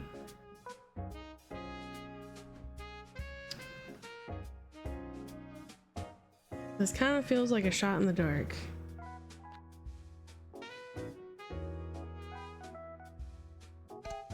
I'm gonna say that it was goat. Just because like he's kind of been the target the whole time of like, okay, he set up this elaborate thing to say, hey, I know some of the occult arts, I can get it out of any locked room, easy peasy, whatever. So that is his thing. And then he was seen again, even though this was lion, a goat was seen with leopard, and then we keep hearing these things of like, oh, goat was here, goat, you know, had hurt me, goat had escaped everything. So my thought is like, maybe it's goat just because he has been the whole target the whole time. That could also be red herring, and that could be that, oh, lion had premeditated everything and kind of just set up goat to be sort of the backfall. I'm gonna say lion. I'm not sure, it's kind of confusing. Is that so? I'm afraid I can't relate. I see the truth clear as day. Ugh, of course. Spit it out then. What is it? You just need to put on your detective hat, bosun. Riddle me this. Who would people blame for Leopard's death? Goat, I guess. People saw him with Leopard before he died. Quite. But in truth, who killed him? I don't know. Do you? This crystal clear it was Lion, though, because he had traded places with Goat. What else was Lion planning to do with Leopard if not kill him? Talk? Play checkers? There were some papers in the room, maybe that. Then what reason could Lion have to change masks? That's to, that is weird. It's simple, really. He put on the goat mask to pin the murder on him. What? But they were working together, Shay. I mean, unless Goat only knew the dungeon trick and nothing else. 'Tis the natural conclusion. Lion was plotting a ruse of his own against his partner. While Goat gave him an alibi by pretending to be him in the dungeon. Lion took Goat's identity to commit murder. He was no lackey. He was the true mastermind all along. Case solved. Not even close, but okay. Yeah, it makes sense. Yeah. It being Goat felt too on the nose because it kept pointing to him like, oh, he can do this trick. Oh, he was seen here. Oh, I was attacked by Goat. It felt too on the nose. That's why I went with Lion. So maybe Lion being attacked wasn't a trick after all. Yeah, and I know how he got away too. Huh, really? Look at this, the lion guy was knocked out slightly below the window. Which means it's possible that the goat man escaped through the window after hitting the lion guy. Everything was Goat's fault, therefore it had to be someone else. That is exactly my thought process. It felt too pointed at like, oh, it's Goat, oh, it's Goat, oh, it's Goat, like it has to be Goat. It felt too much onto Goat. Oh, you fall into the water then. So is that really it? Actually, listen, what if he was just hiding behind the door when Fox came in? I mean, that wouldn't have been the first time that he hid close by and then dipped. And while Fox was checking online, Goat just left. That works. Turns out Goat ain't quite the goat we thought he was. True. Okay, let me interrupt 1 second. You're doing great though. I like where this is going. Leaving through the window, or through the door, both are perfectly possible at first glance. But after leaving the armory, what then? What did Goat do? He ran away, because he wasn't in the castle. How? The guards didn't see anyone leaving through the front gate. And there weren't any footprints outside of the castle. You see, it's not leaving the armory that's the problem. The real head scratchers is how Goat managed to escape from the castle. That's the big question, the most important one yet. Let's hear your answer. How did Goat vanish in a second time? That is a good question. How did Goat vanish a second time? So we can confirm that this is Lion that was here.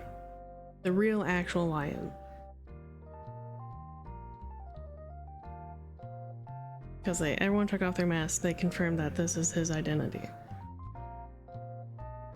How he left, how Goat left, he can leave the room. He can leave the room however he wanted. He could have climbed out the window, he could have left from hiding behind the door. But how to leave the castle is the real question. Because of who helped.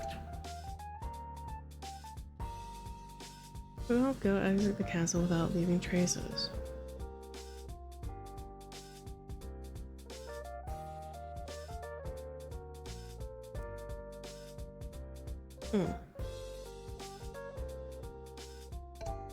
What he is.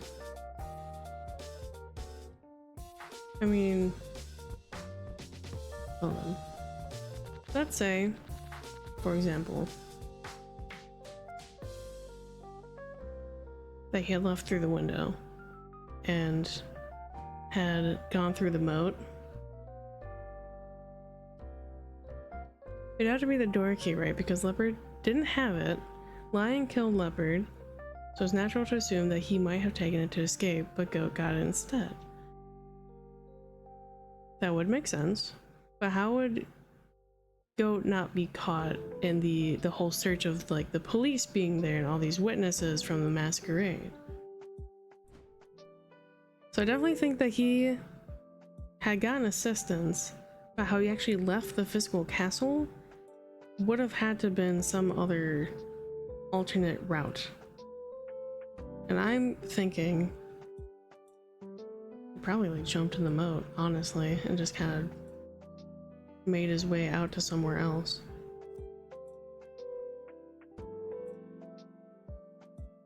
Yeah, without being seen and without leaving traces.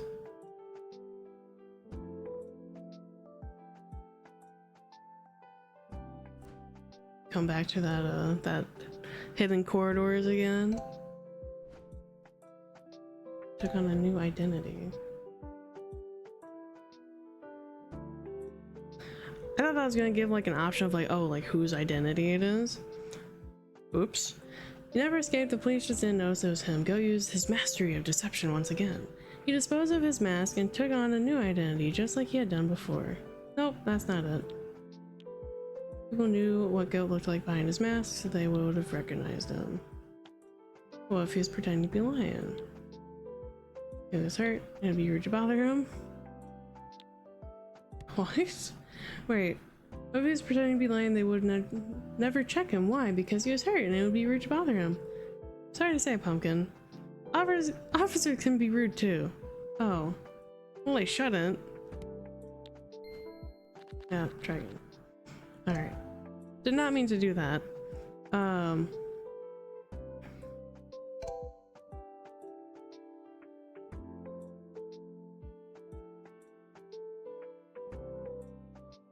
feel like help is like the wrong term. Like he could have just took the key off of Lion, but that's not helping him. if Lion had gotten the key off of Leopard. Try them out? What he used? Boat. Water. Window leads to the swimming pool outside. The swimming pool, huh? But yeah, it's safe to say that had to do with it. Though it's not as simple as goat swimming across because there were no footprints on the dirt around outside the castle. I'm expecting a clearer answer here. Okay.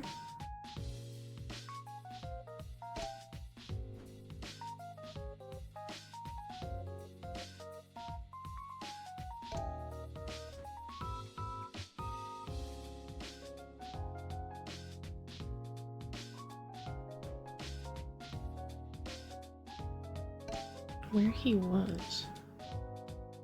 Where was Goat when the police arrived?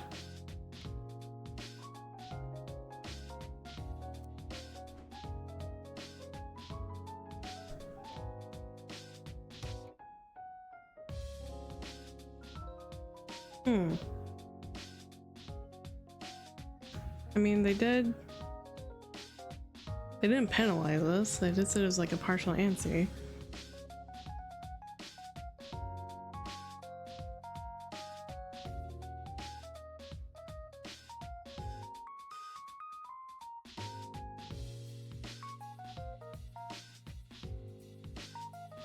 The actual answer for this is weird.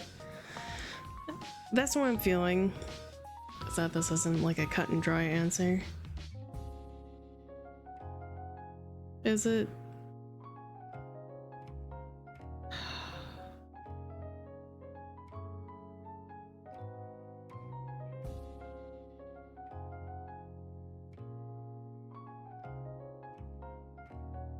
The translation is off. That makes sense.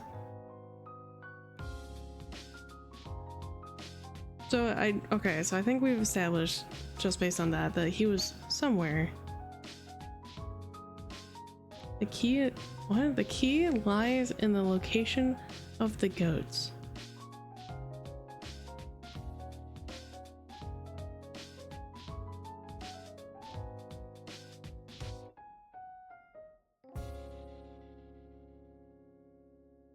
What the fuck does that mean? Was he?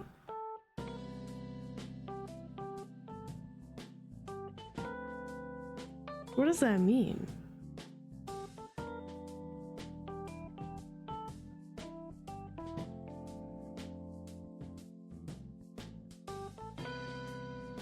Yeah, just like, what? That's the first half? It's weird. Okay, so we've established that the answer is that he was somewhere.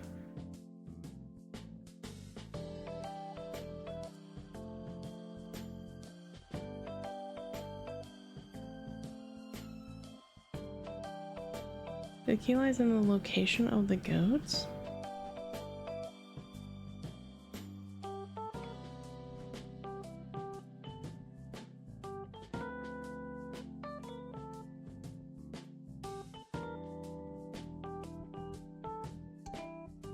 That's not what I wanted.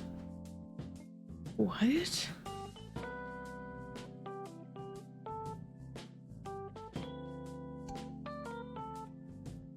The docks? Question mark?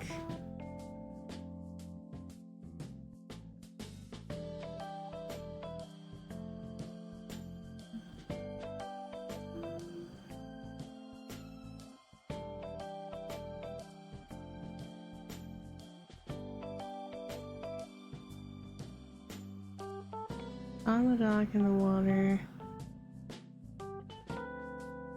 I'm gonna attempt the docks because the dad said that like the water did help in this answer, so like this would be the only like next best thing. Not quite, please would have definitely investigated there. Oh damn.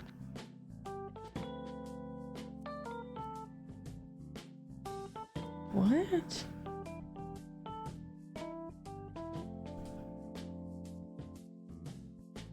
God, there's so many facts. The guards outside the castle watched over the bridge, reported that no one had left that night. There are no footprints in the traces in the dirt surrounding the castle. Everyone had access to the castle rooftop.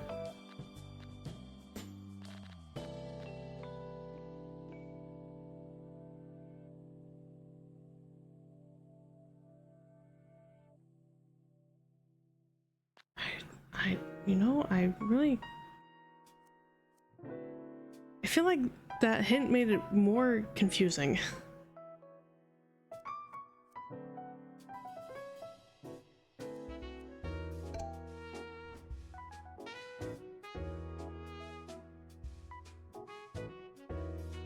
The window?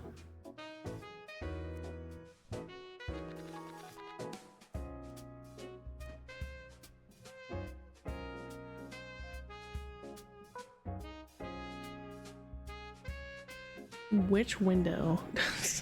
That's kind of a broad answer.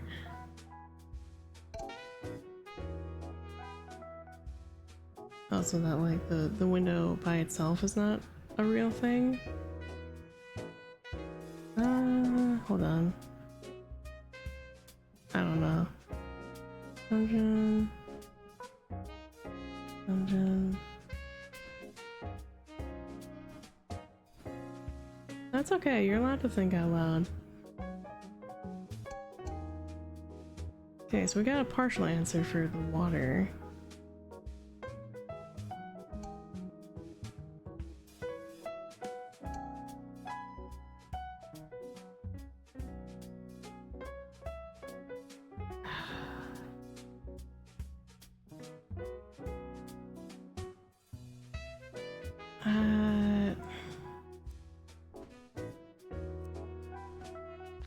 Oh.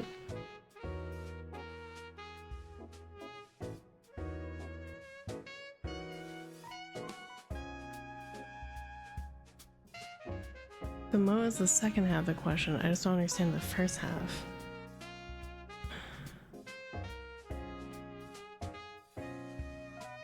Okay.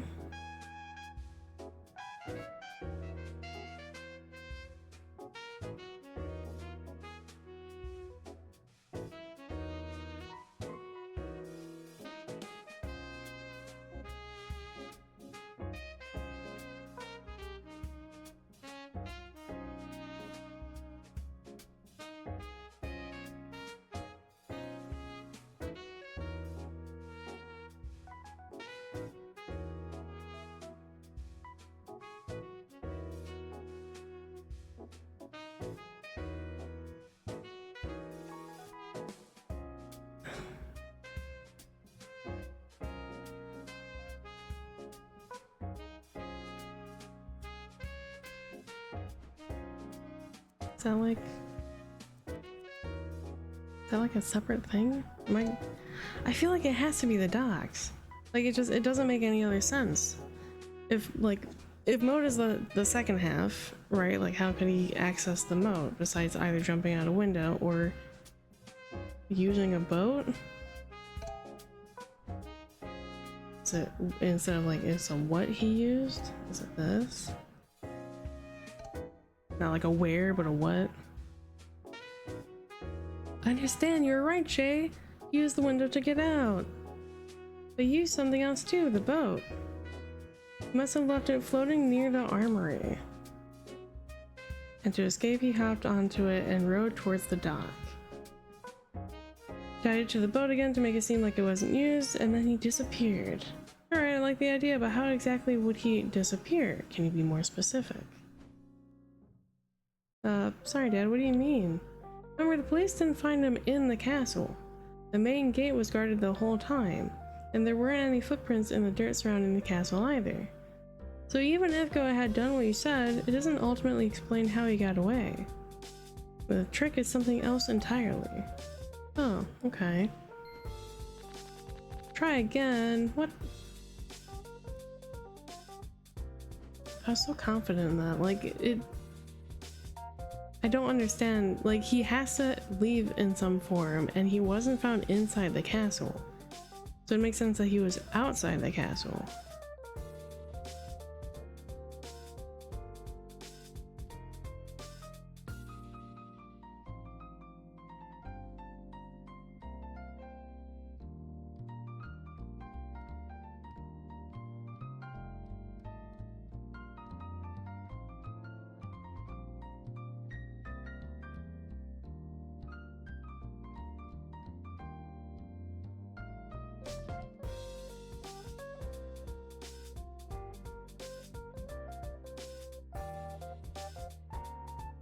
I huh?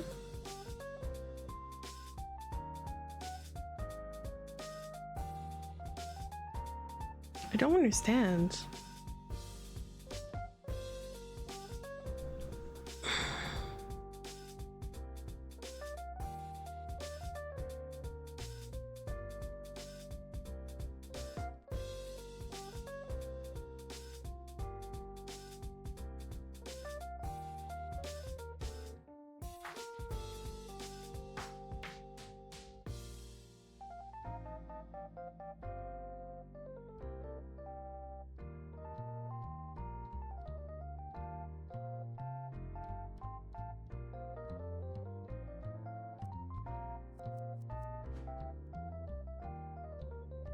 Internet's not helping, yeah.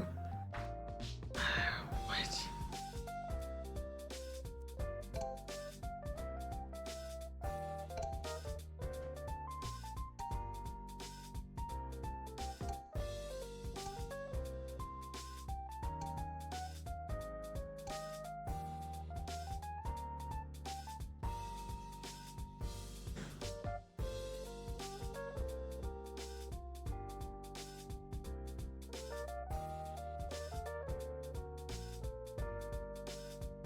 So he's not in the castle.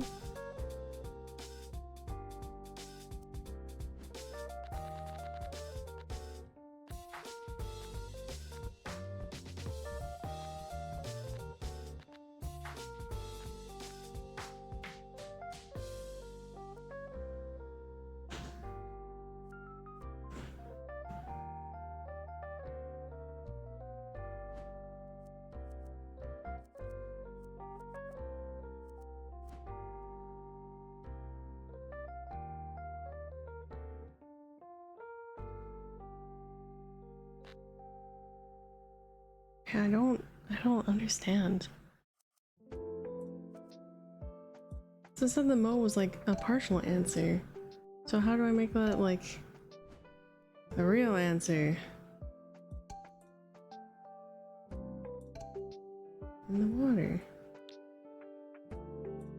You're asking me, is that your answer? He was underwater.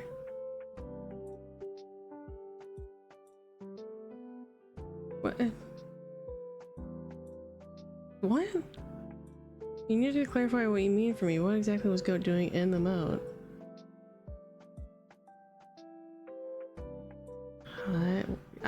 You know, I don't know. I was hoping to get the same answer again, but apparently that's not what happened. So I clicked on the water before.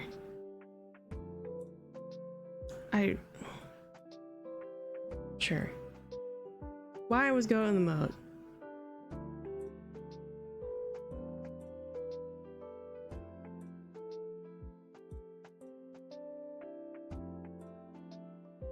He was hiding from the police? He was trying to escape?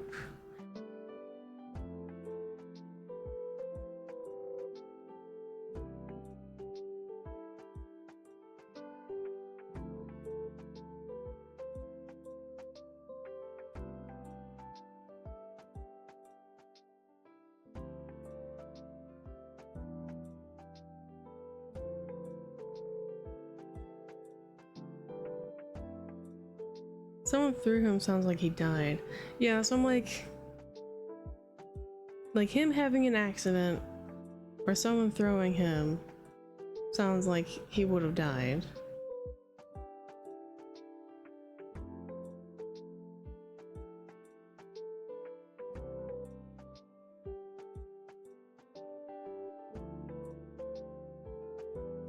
I feel like it was like process of elimination, right? Like he was hiding. Like if he had an accident, he would have died, which would have made like, you know, blood float to the surface. So that would have been found out, right?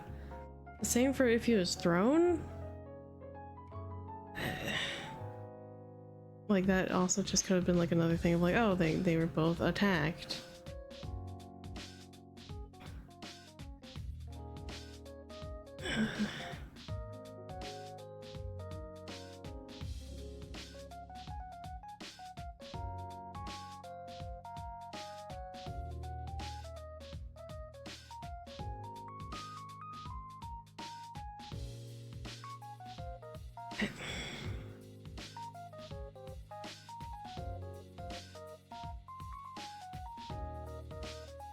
I'm just gonna say he was hiding. He had a secret technique to breathe underwater. No, there is a hidden cave under the castle. No, that was a part of the evidence, Sherry. He wouldn't be able to stay there forever. If he had to surface, the police would have spotted him. Okay, so he was thrown? Hold on, I just realized something. If Goat didn't kill anyone, why would he even escape? Because Lion Man set him up for the killing the other guy, remember? He had to run away. Better float your goat. I don't think we want the goat to float, though. We want him to sink. Right? No, that's dumb. If he was framed, he should have stayed and cleared his name. True, Bosun, true. Well, that's kind of funny. That means Lion had to kill Goat Man. Oh. That would make sense. Actually, that makes a lot of sense. If Goat was killed by Lion after their little scuffle, right? We're in an armory. There's a ton of heavy shit around to make the body sink. And that would be really easy disposal and would explain why they couldn't find him, because he's literally sleeping with the fishes. It does? Yeah, you just said it. If Goatman talked to the cops, he'd tell them that they switched places. So then Lion would have to kill Goatman so he wouldn't spill the beans. I guess that's true. But it looks like Lion got stabbity stabbed instead. Very mysterious. Let's just try to reconstruct what happened. Perhaps it'll lead us to the truth. The two men gather in the armory. Goat is distracted. And then betrayal. Lion pulls up a knife and attacks, but Goat turns around and stops the knife with his mouth. And he's like, "Hey, I knew it all along." And Lion is like, "What?" And no, wait, Shay, I got it. Right? It's so obvious. There were no footprints outside because Goat didn't actually escape. And the police didn't find him because they had something wrong. They thought he was alive, but he was deep underwater, Dad. Or dead. He's deep underwater. Dead. Oh, I get it. You're right, I wasn't thinking that. It's like you said, Shay, Lion getting stabbed was a trick. The truth is that Lion killed Goat. But he had to hide the body because Lion wanted to frame Goat for everything. So he probably had a bag full of heavy things hidden somewhere. After killing Goat, he tied the bag to the body and then dumped it through the window. That's exactly what happened. Yeah, awesome, high five. Haha, yeah. You kids are getting too good at this. You'll put me out of a job if I'm not careful. Lion was a liar. You think so? I know so. That said, sorry to cut the celebration short, but there's a little something you haven't explained yet. Don't get me wrong, for all intents and purposes, you've got the bad guy. But let's make sure we understand exactly how it happened, alright? Alright. Great, that's what I'd like to hear. Then let's start with this. When exactly did the killing take place? When did Lion kill a Goat?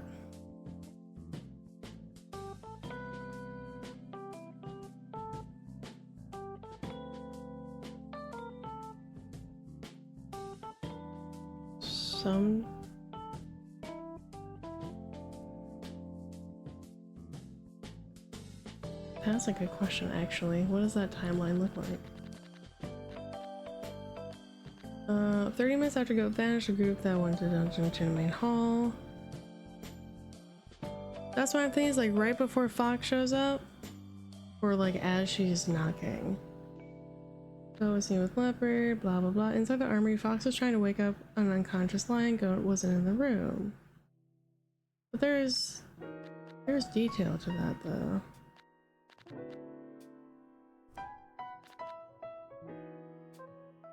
Oh god, that's so far in like exposition.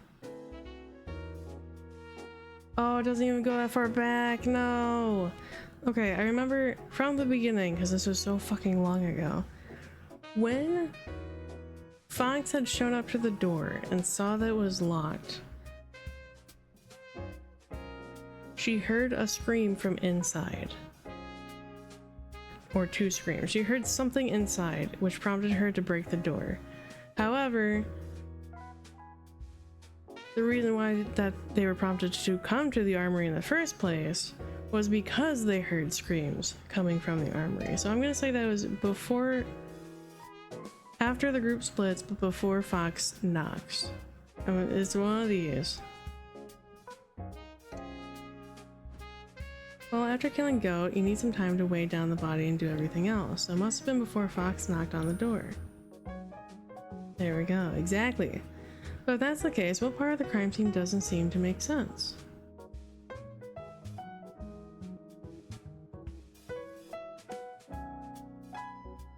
If Lion killed Goat before Fox knocked on the door, the duplicate clothes?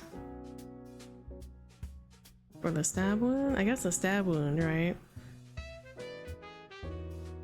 He would have had to stab himself for that to make sense. Yeah, I'm thinking the stab wounds. The lion guy lied. He wasn't really attacked because Goat was dead by then. The fight the fox they heard behind the door was all fake. Right, yeah, that was my thought process too. Like, if Goat is already dead before she's here, he would have had to stab himself to make it the cohesive story of, oh, Goat had attacked me and ran away. Correct again. Oh, so if Lion wasn't really attacked, then how was he stabbed? Himself. He stabbed himself. He did it himself as a trick. Alright, how do you figure? Because it sounds like that's the answer. Compelling argument, but there aren't any other reasons? I know, if Lion had been stabbed by Goat, he wouldn't have been able to dump the body. His wound was deep and people are heavy, and he would have spilled blood everywhere. So he must have been okay while he was throwing the body, which means the only possible culprit for stabbing was himself. Or not? Maybe that's too much. No, you're right, boss. Chin up. And you do make a good point there. It is too much. This is where I want us to end up. Nobody could stab Lion but himself. But why would he even do that? Goat's body was already disposed of by the time Fox arrived, so why not simply open the door for her?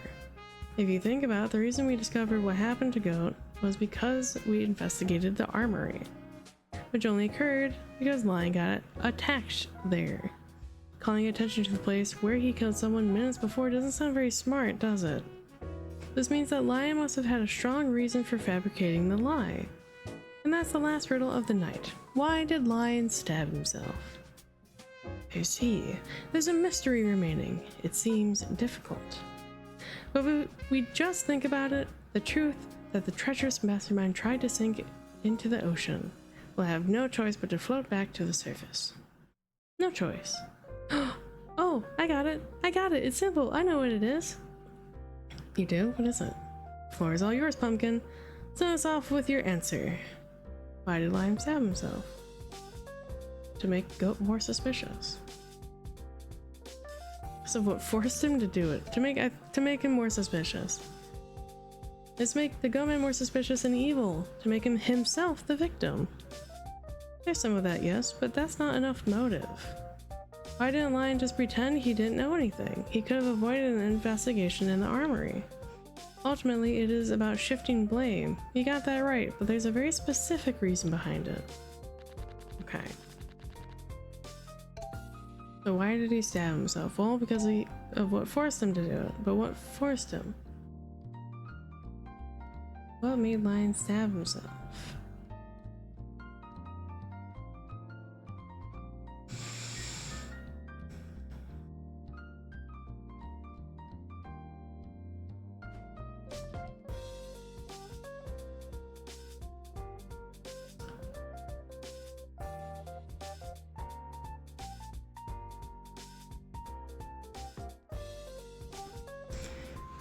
Okay, hear me out.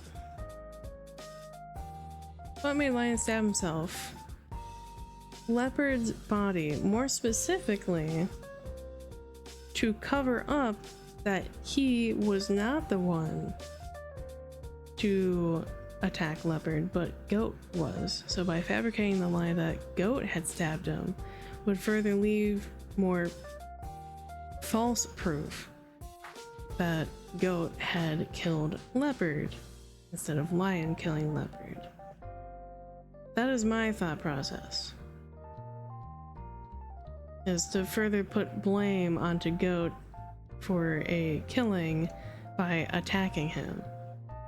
Not sure what you mean. Oh, well, fuck you too, I guess. What forced him to do so? That I'm not understanding a motive.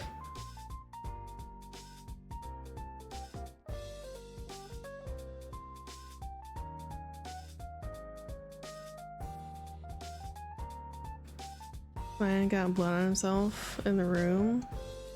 Yeah, that would make sense too. Make it look, yeah, because you see this whole blood splatter pattern, so it would make sense of like, oh, you're bleeding, you're bloody. Wait, there's no stab wound, there's no injury. That would make a lot of sense. Oh, right. You know, the blood on the floor. I feel like there's several reasons that he could have stabbed himself, and they're all like in the same vein of like covering up that he wasn't the person that did the crime.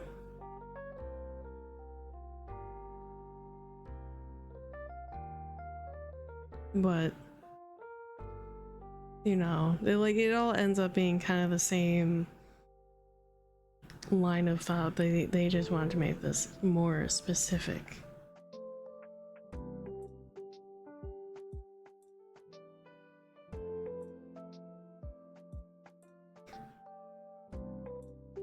Oh, real life? What happened? Twitch keeps dying. Yeah, it's okay. We come back. Okay. Start over. Okay. We've come a long way. My mom is frozen. Don't worry about it. We've come a long way to understand everything that happened. Let's take it from the top. Starting with our villains, we had two this time around. Yeah? Who were they? Lion and Goat. Right. This whole thing started when those two made a pact weeks before everything went down. Let me see if I can... Nope, apparently not.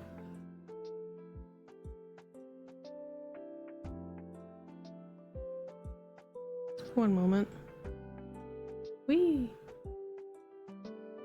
No, I think it's our internet, I'll be honest. I think our internet kind of shat itself. Okay, let's see if this shows up again.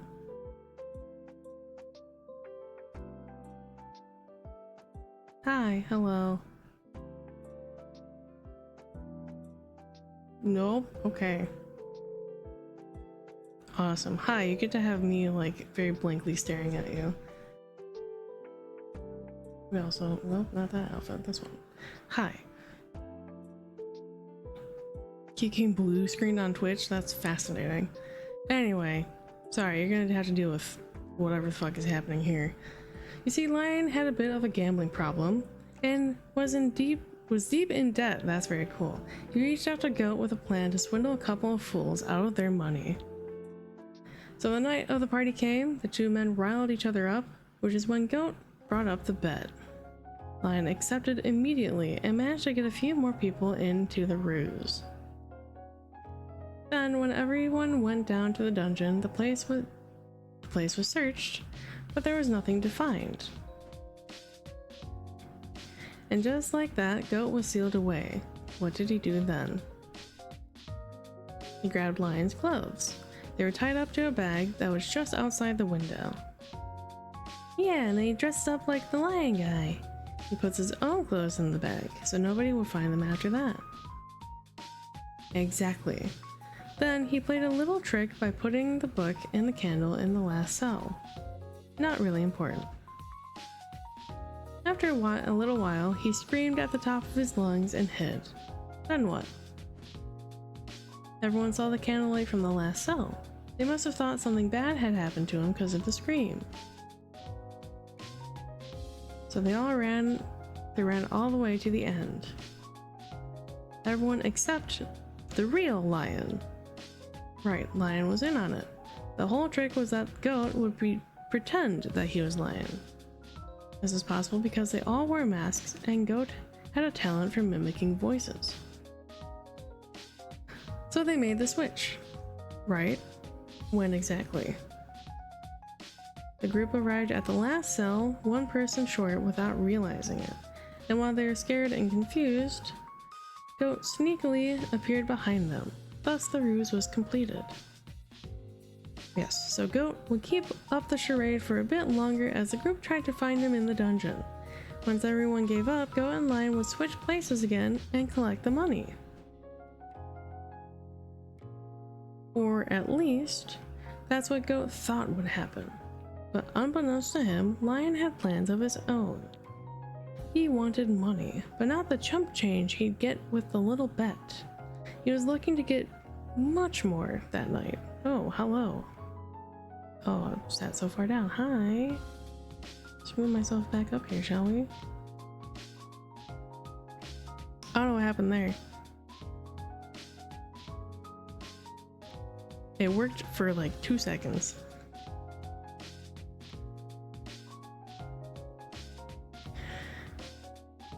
No, my internet's buffering.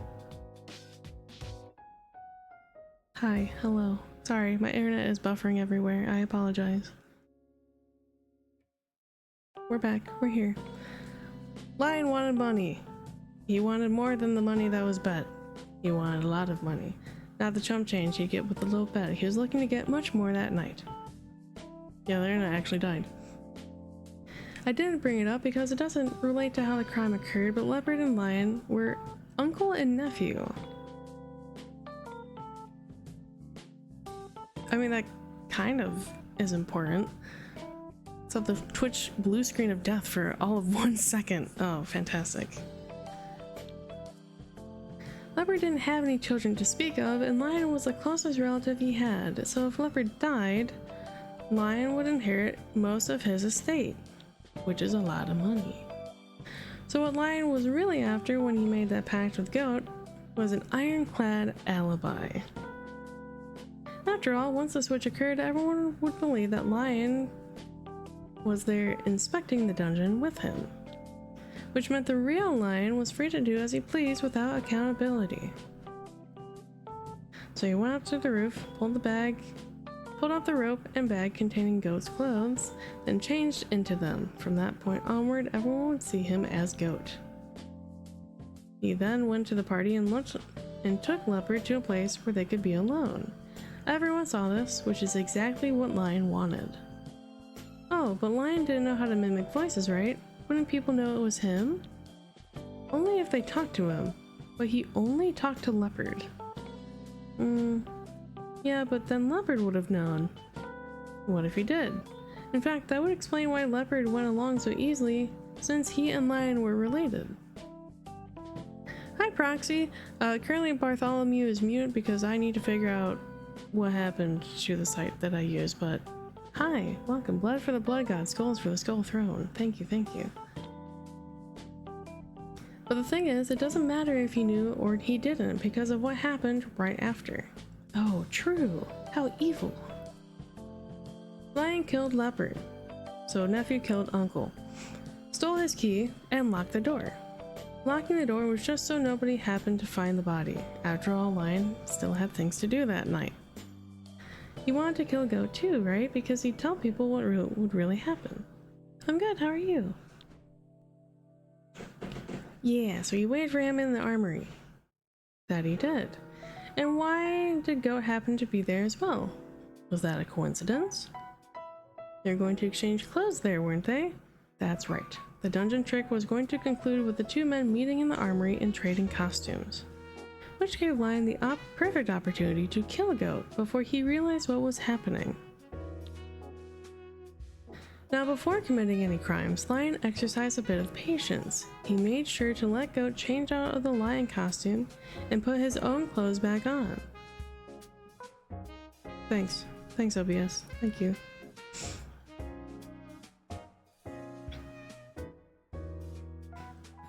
Like the past few times that I've streamed, it's been really hiccupy, and I don't know why. Just kind of... We might need to look into it. Oh, 7 internet. Yep. Because if Goat's body ever floated back up, Lion didn't want any evidence linking back to him. Well, that makes sense. So he waited until Goat put his own clothes on again. Goat, in turn, placed the lion disguise on the table. I don't know. And then he was killed, just like Leopard was. I'm good. I had an amazing time last night. Oh, I'm glad you had a good night last night. Lion cleaned the knife and placed it on the table. He then barricaded the door so he wouldn't be interrupted. Very good idea, it turned out. He dragged the whole body inside the beside the window. Then he took a bag of what was hidden in the corner of the room. The bag was heavy. What was in there? The missing armor. I mean, we're running fine. I keep checking. The only thing would be getting someone to come out for $100 to check the wires. I guess. Does your router plug into the wall for the internet, not just power cable? If so, make sure the wire isn't bent. That's why mine was acting up a few months ago. Fair? I also am not connected by Ethernet. I am strictly connected by Wi-Fi. So 5 further death punch and ice 9 kills. Oh, sick. That sounds fantastic. As a solid candidate, he could have used a few cannonballs as well. The lion tied the bag to Goat's body and threw it out the window, letting it sink to the bottom of the moat. But that's when something very unfortunate happened to our favorite criminal. What was that? The fox girl heard him making a ruckus, so she came to check. And why was that a problem? Oh, excuse me. I see it very clearly when I close my eyes. Yeah, although a strong majority were there for Metallica, also good. You need a booster since the actual Wi-Fi sits in the furthest room from everyone? Yeah. The villain just threw the body off the window. Someone knocks on the door. A familiar voice is heard. Lion looks around in a panic. There's blood on the ground. On the table, the murder weapon shines in the moonlight. Time stops. What should he do? Should he wait in silence? Nay. He didn't know why someone was looking for him. Perhaps Leopard hadn't been found already. If the fox lady insisted on entering, finding him in that state would be quite incriminating. Then he should grab everything and flee, but the officers would surely notice the blood on the scene. With Goat still missing, the case would be too obvious. They would eventually find the body, and most likely the truth. So what then? What should he do? Naturally, he should create another explanation for the blood in the room. He had made Goat a villain already. Perhaps he could do it again. Time started ticking again. The lion screamed and pretended to have a fight with himself for Fox to hear. He took the knife, went towards the window, and full of resolve stabbed himself. He then threw the knife away from him and threw himself against the window. After all, an unconscious man wouldn't have to give any explanations of what happened with Goat. Blood dripped from his open wound, mixing with the blood of his own victim. And so Fox opened the door. Time accelerated, people flashed by. And the truth lay hidden at the bottom of the moat. Until now. Yippee! We got a shit score! Oh, Jesus Christ. Then we got an A. You know what? That's alright. This one was super long though, but granted it was also extremely complicated. Yippee! Yeah! Who's the best? We're the best! Criminals all over the world, we're coming to get ya! Hey, you actually aren't that bad at this. I know, that's what I'm saying. Okay, then I guess it's fine if you stay. I was going to anyway. What if you got stuck on a case and cried? What? I wouldn't do that. Get stuck? Or cry? Hey, what are you two doing? You just cracked a tough case. You know what I do when that happens? Celebrate! What the fuck was that? It's just like static pop-up. Woo, confetti! Woohoo! Yeah, pretty cool, huh? I bought a few of these for the occasion. Nice, can I try one? Ah, sure, why not? Awesome. Okay. Oh no, my hand's slipping. Shay, watch out! Hey, it's not working. Is this thing on? Rookie mistake, Bo. You left the safety on. This is how you do it. Freeze, criminal! Wait, kids, stop. Point them upwards. Upwards! Yippee! You know what, for all things considering? Even being stuck, this only took 4 hours, which is a quite a cute game. Because that's all of them. We solved all the cases, unless they had come out with more. Maybe some updates.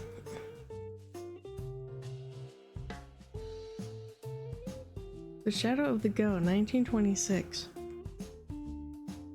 Huh.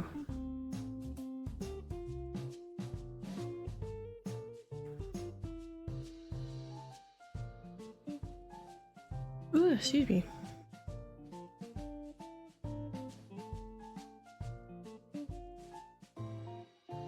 Aw, Mom, for everything always. Cute. Oh, it's both of them.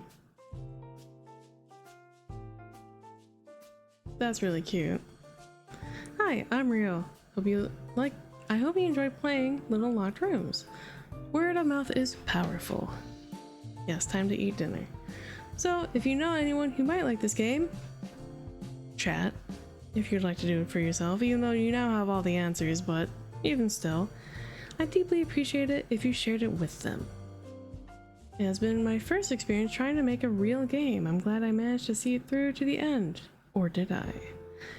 But there's still so much I want to create, so many games that aren't going to make themselves. My sincerest hope is that with your help, they become a reality. Thanks for playing, and until next time. Rio Lucci?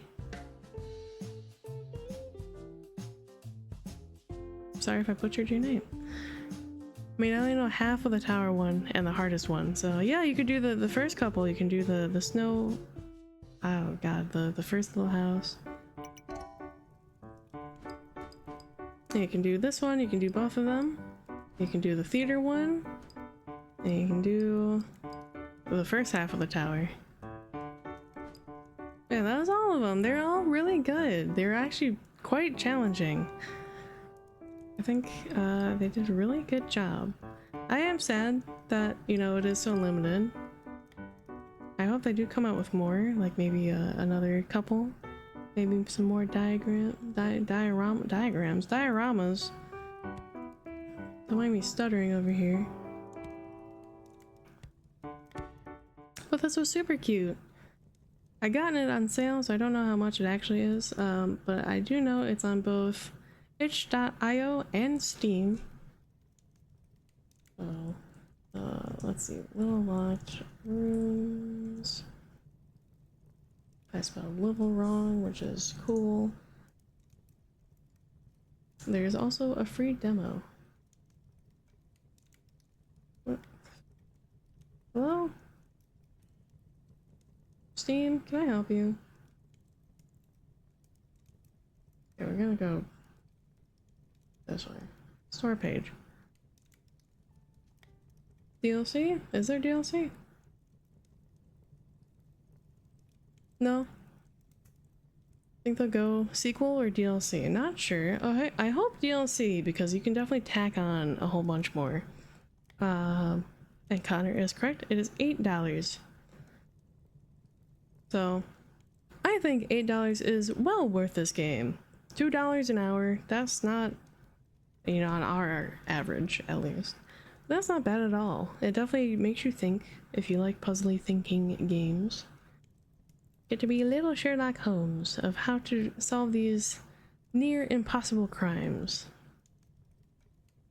But I'm glad you all stuck around and enjoyed me playing this. Let's see, who's online? Do we have anyone?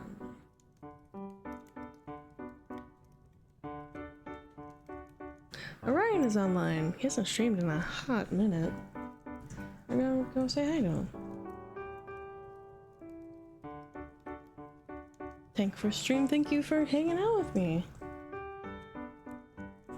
Go and say hi to Orion. He is a scientist rat.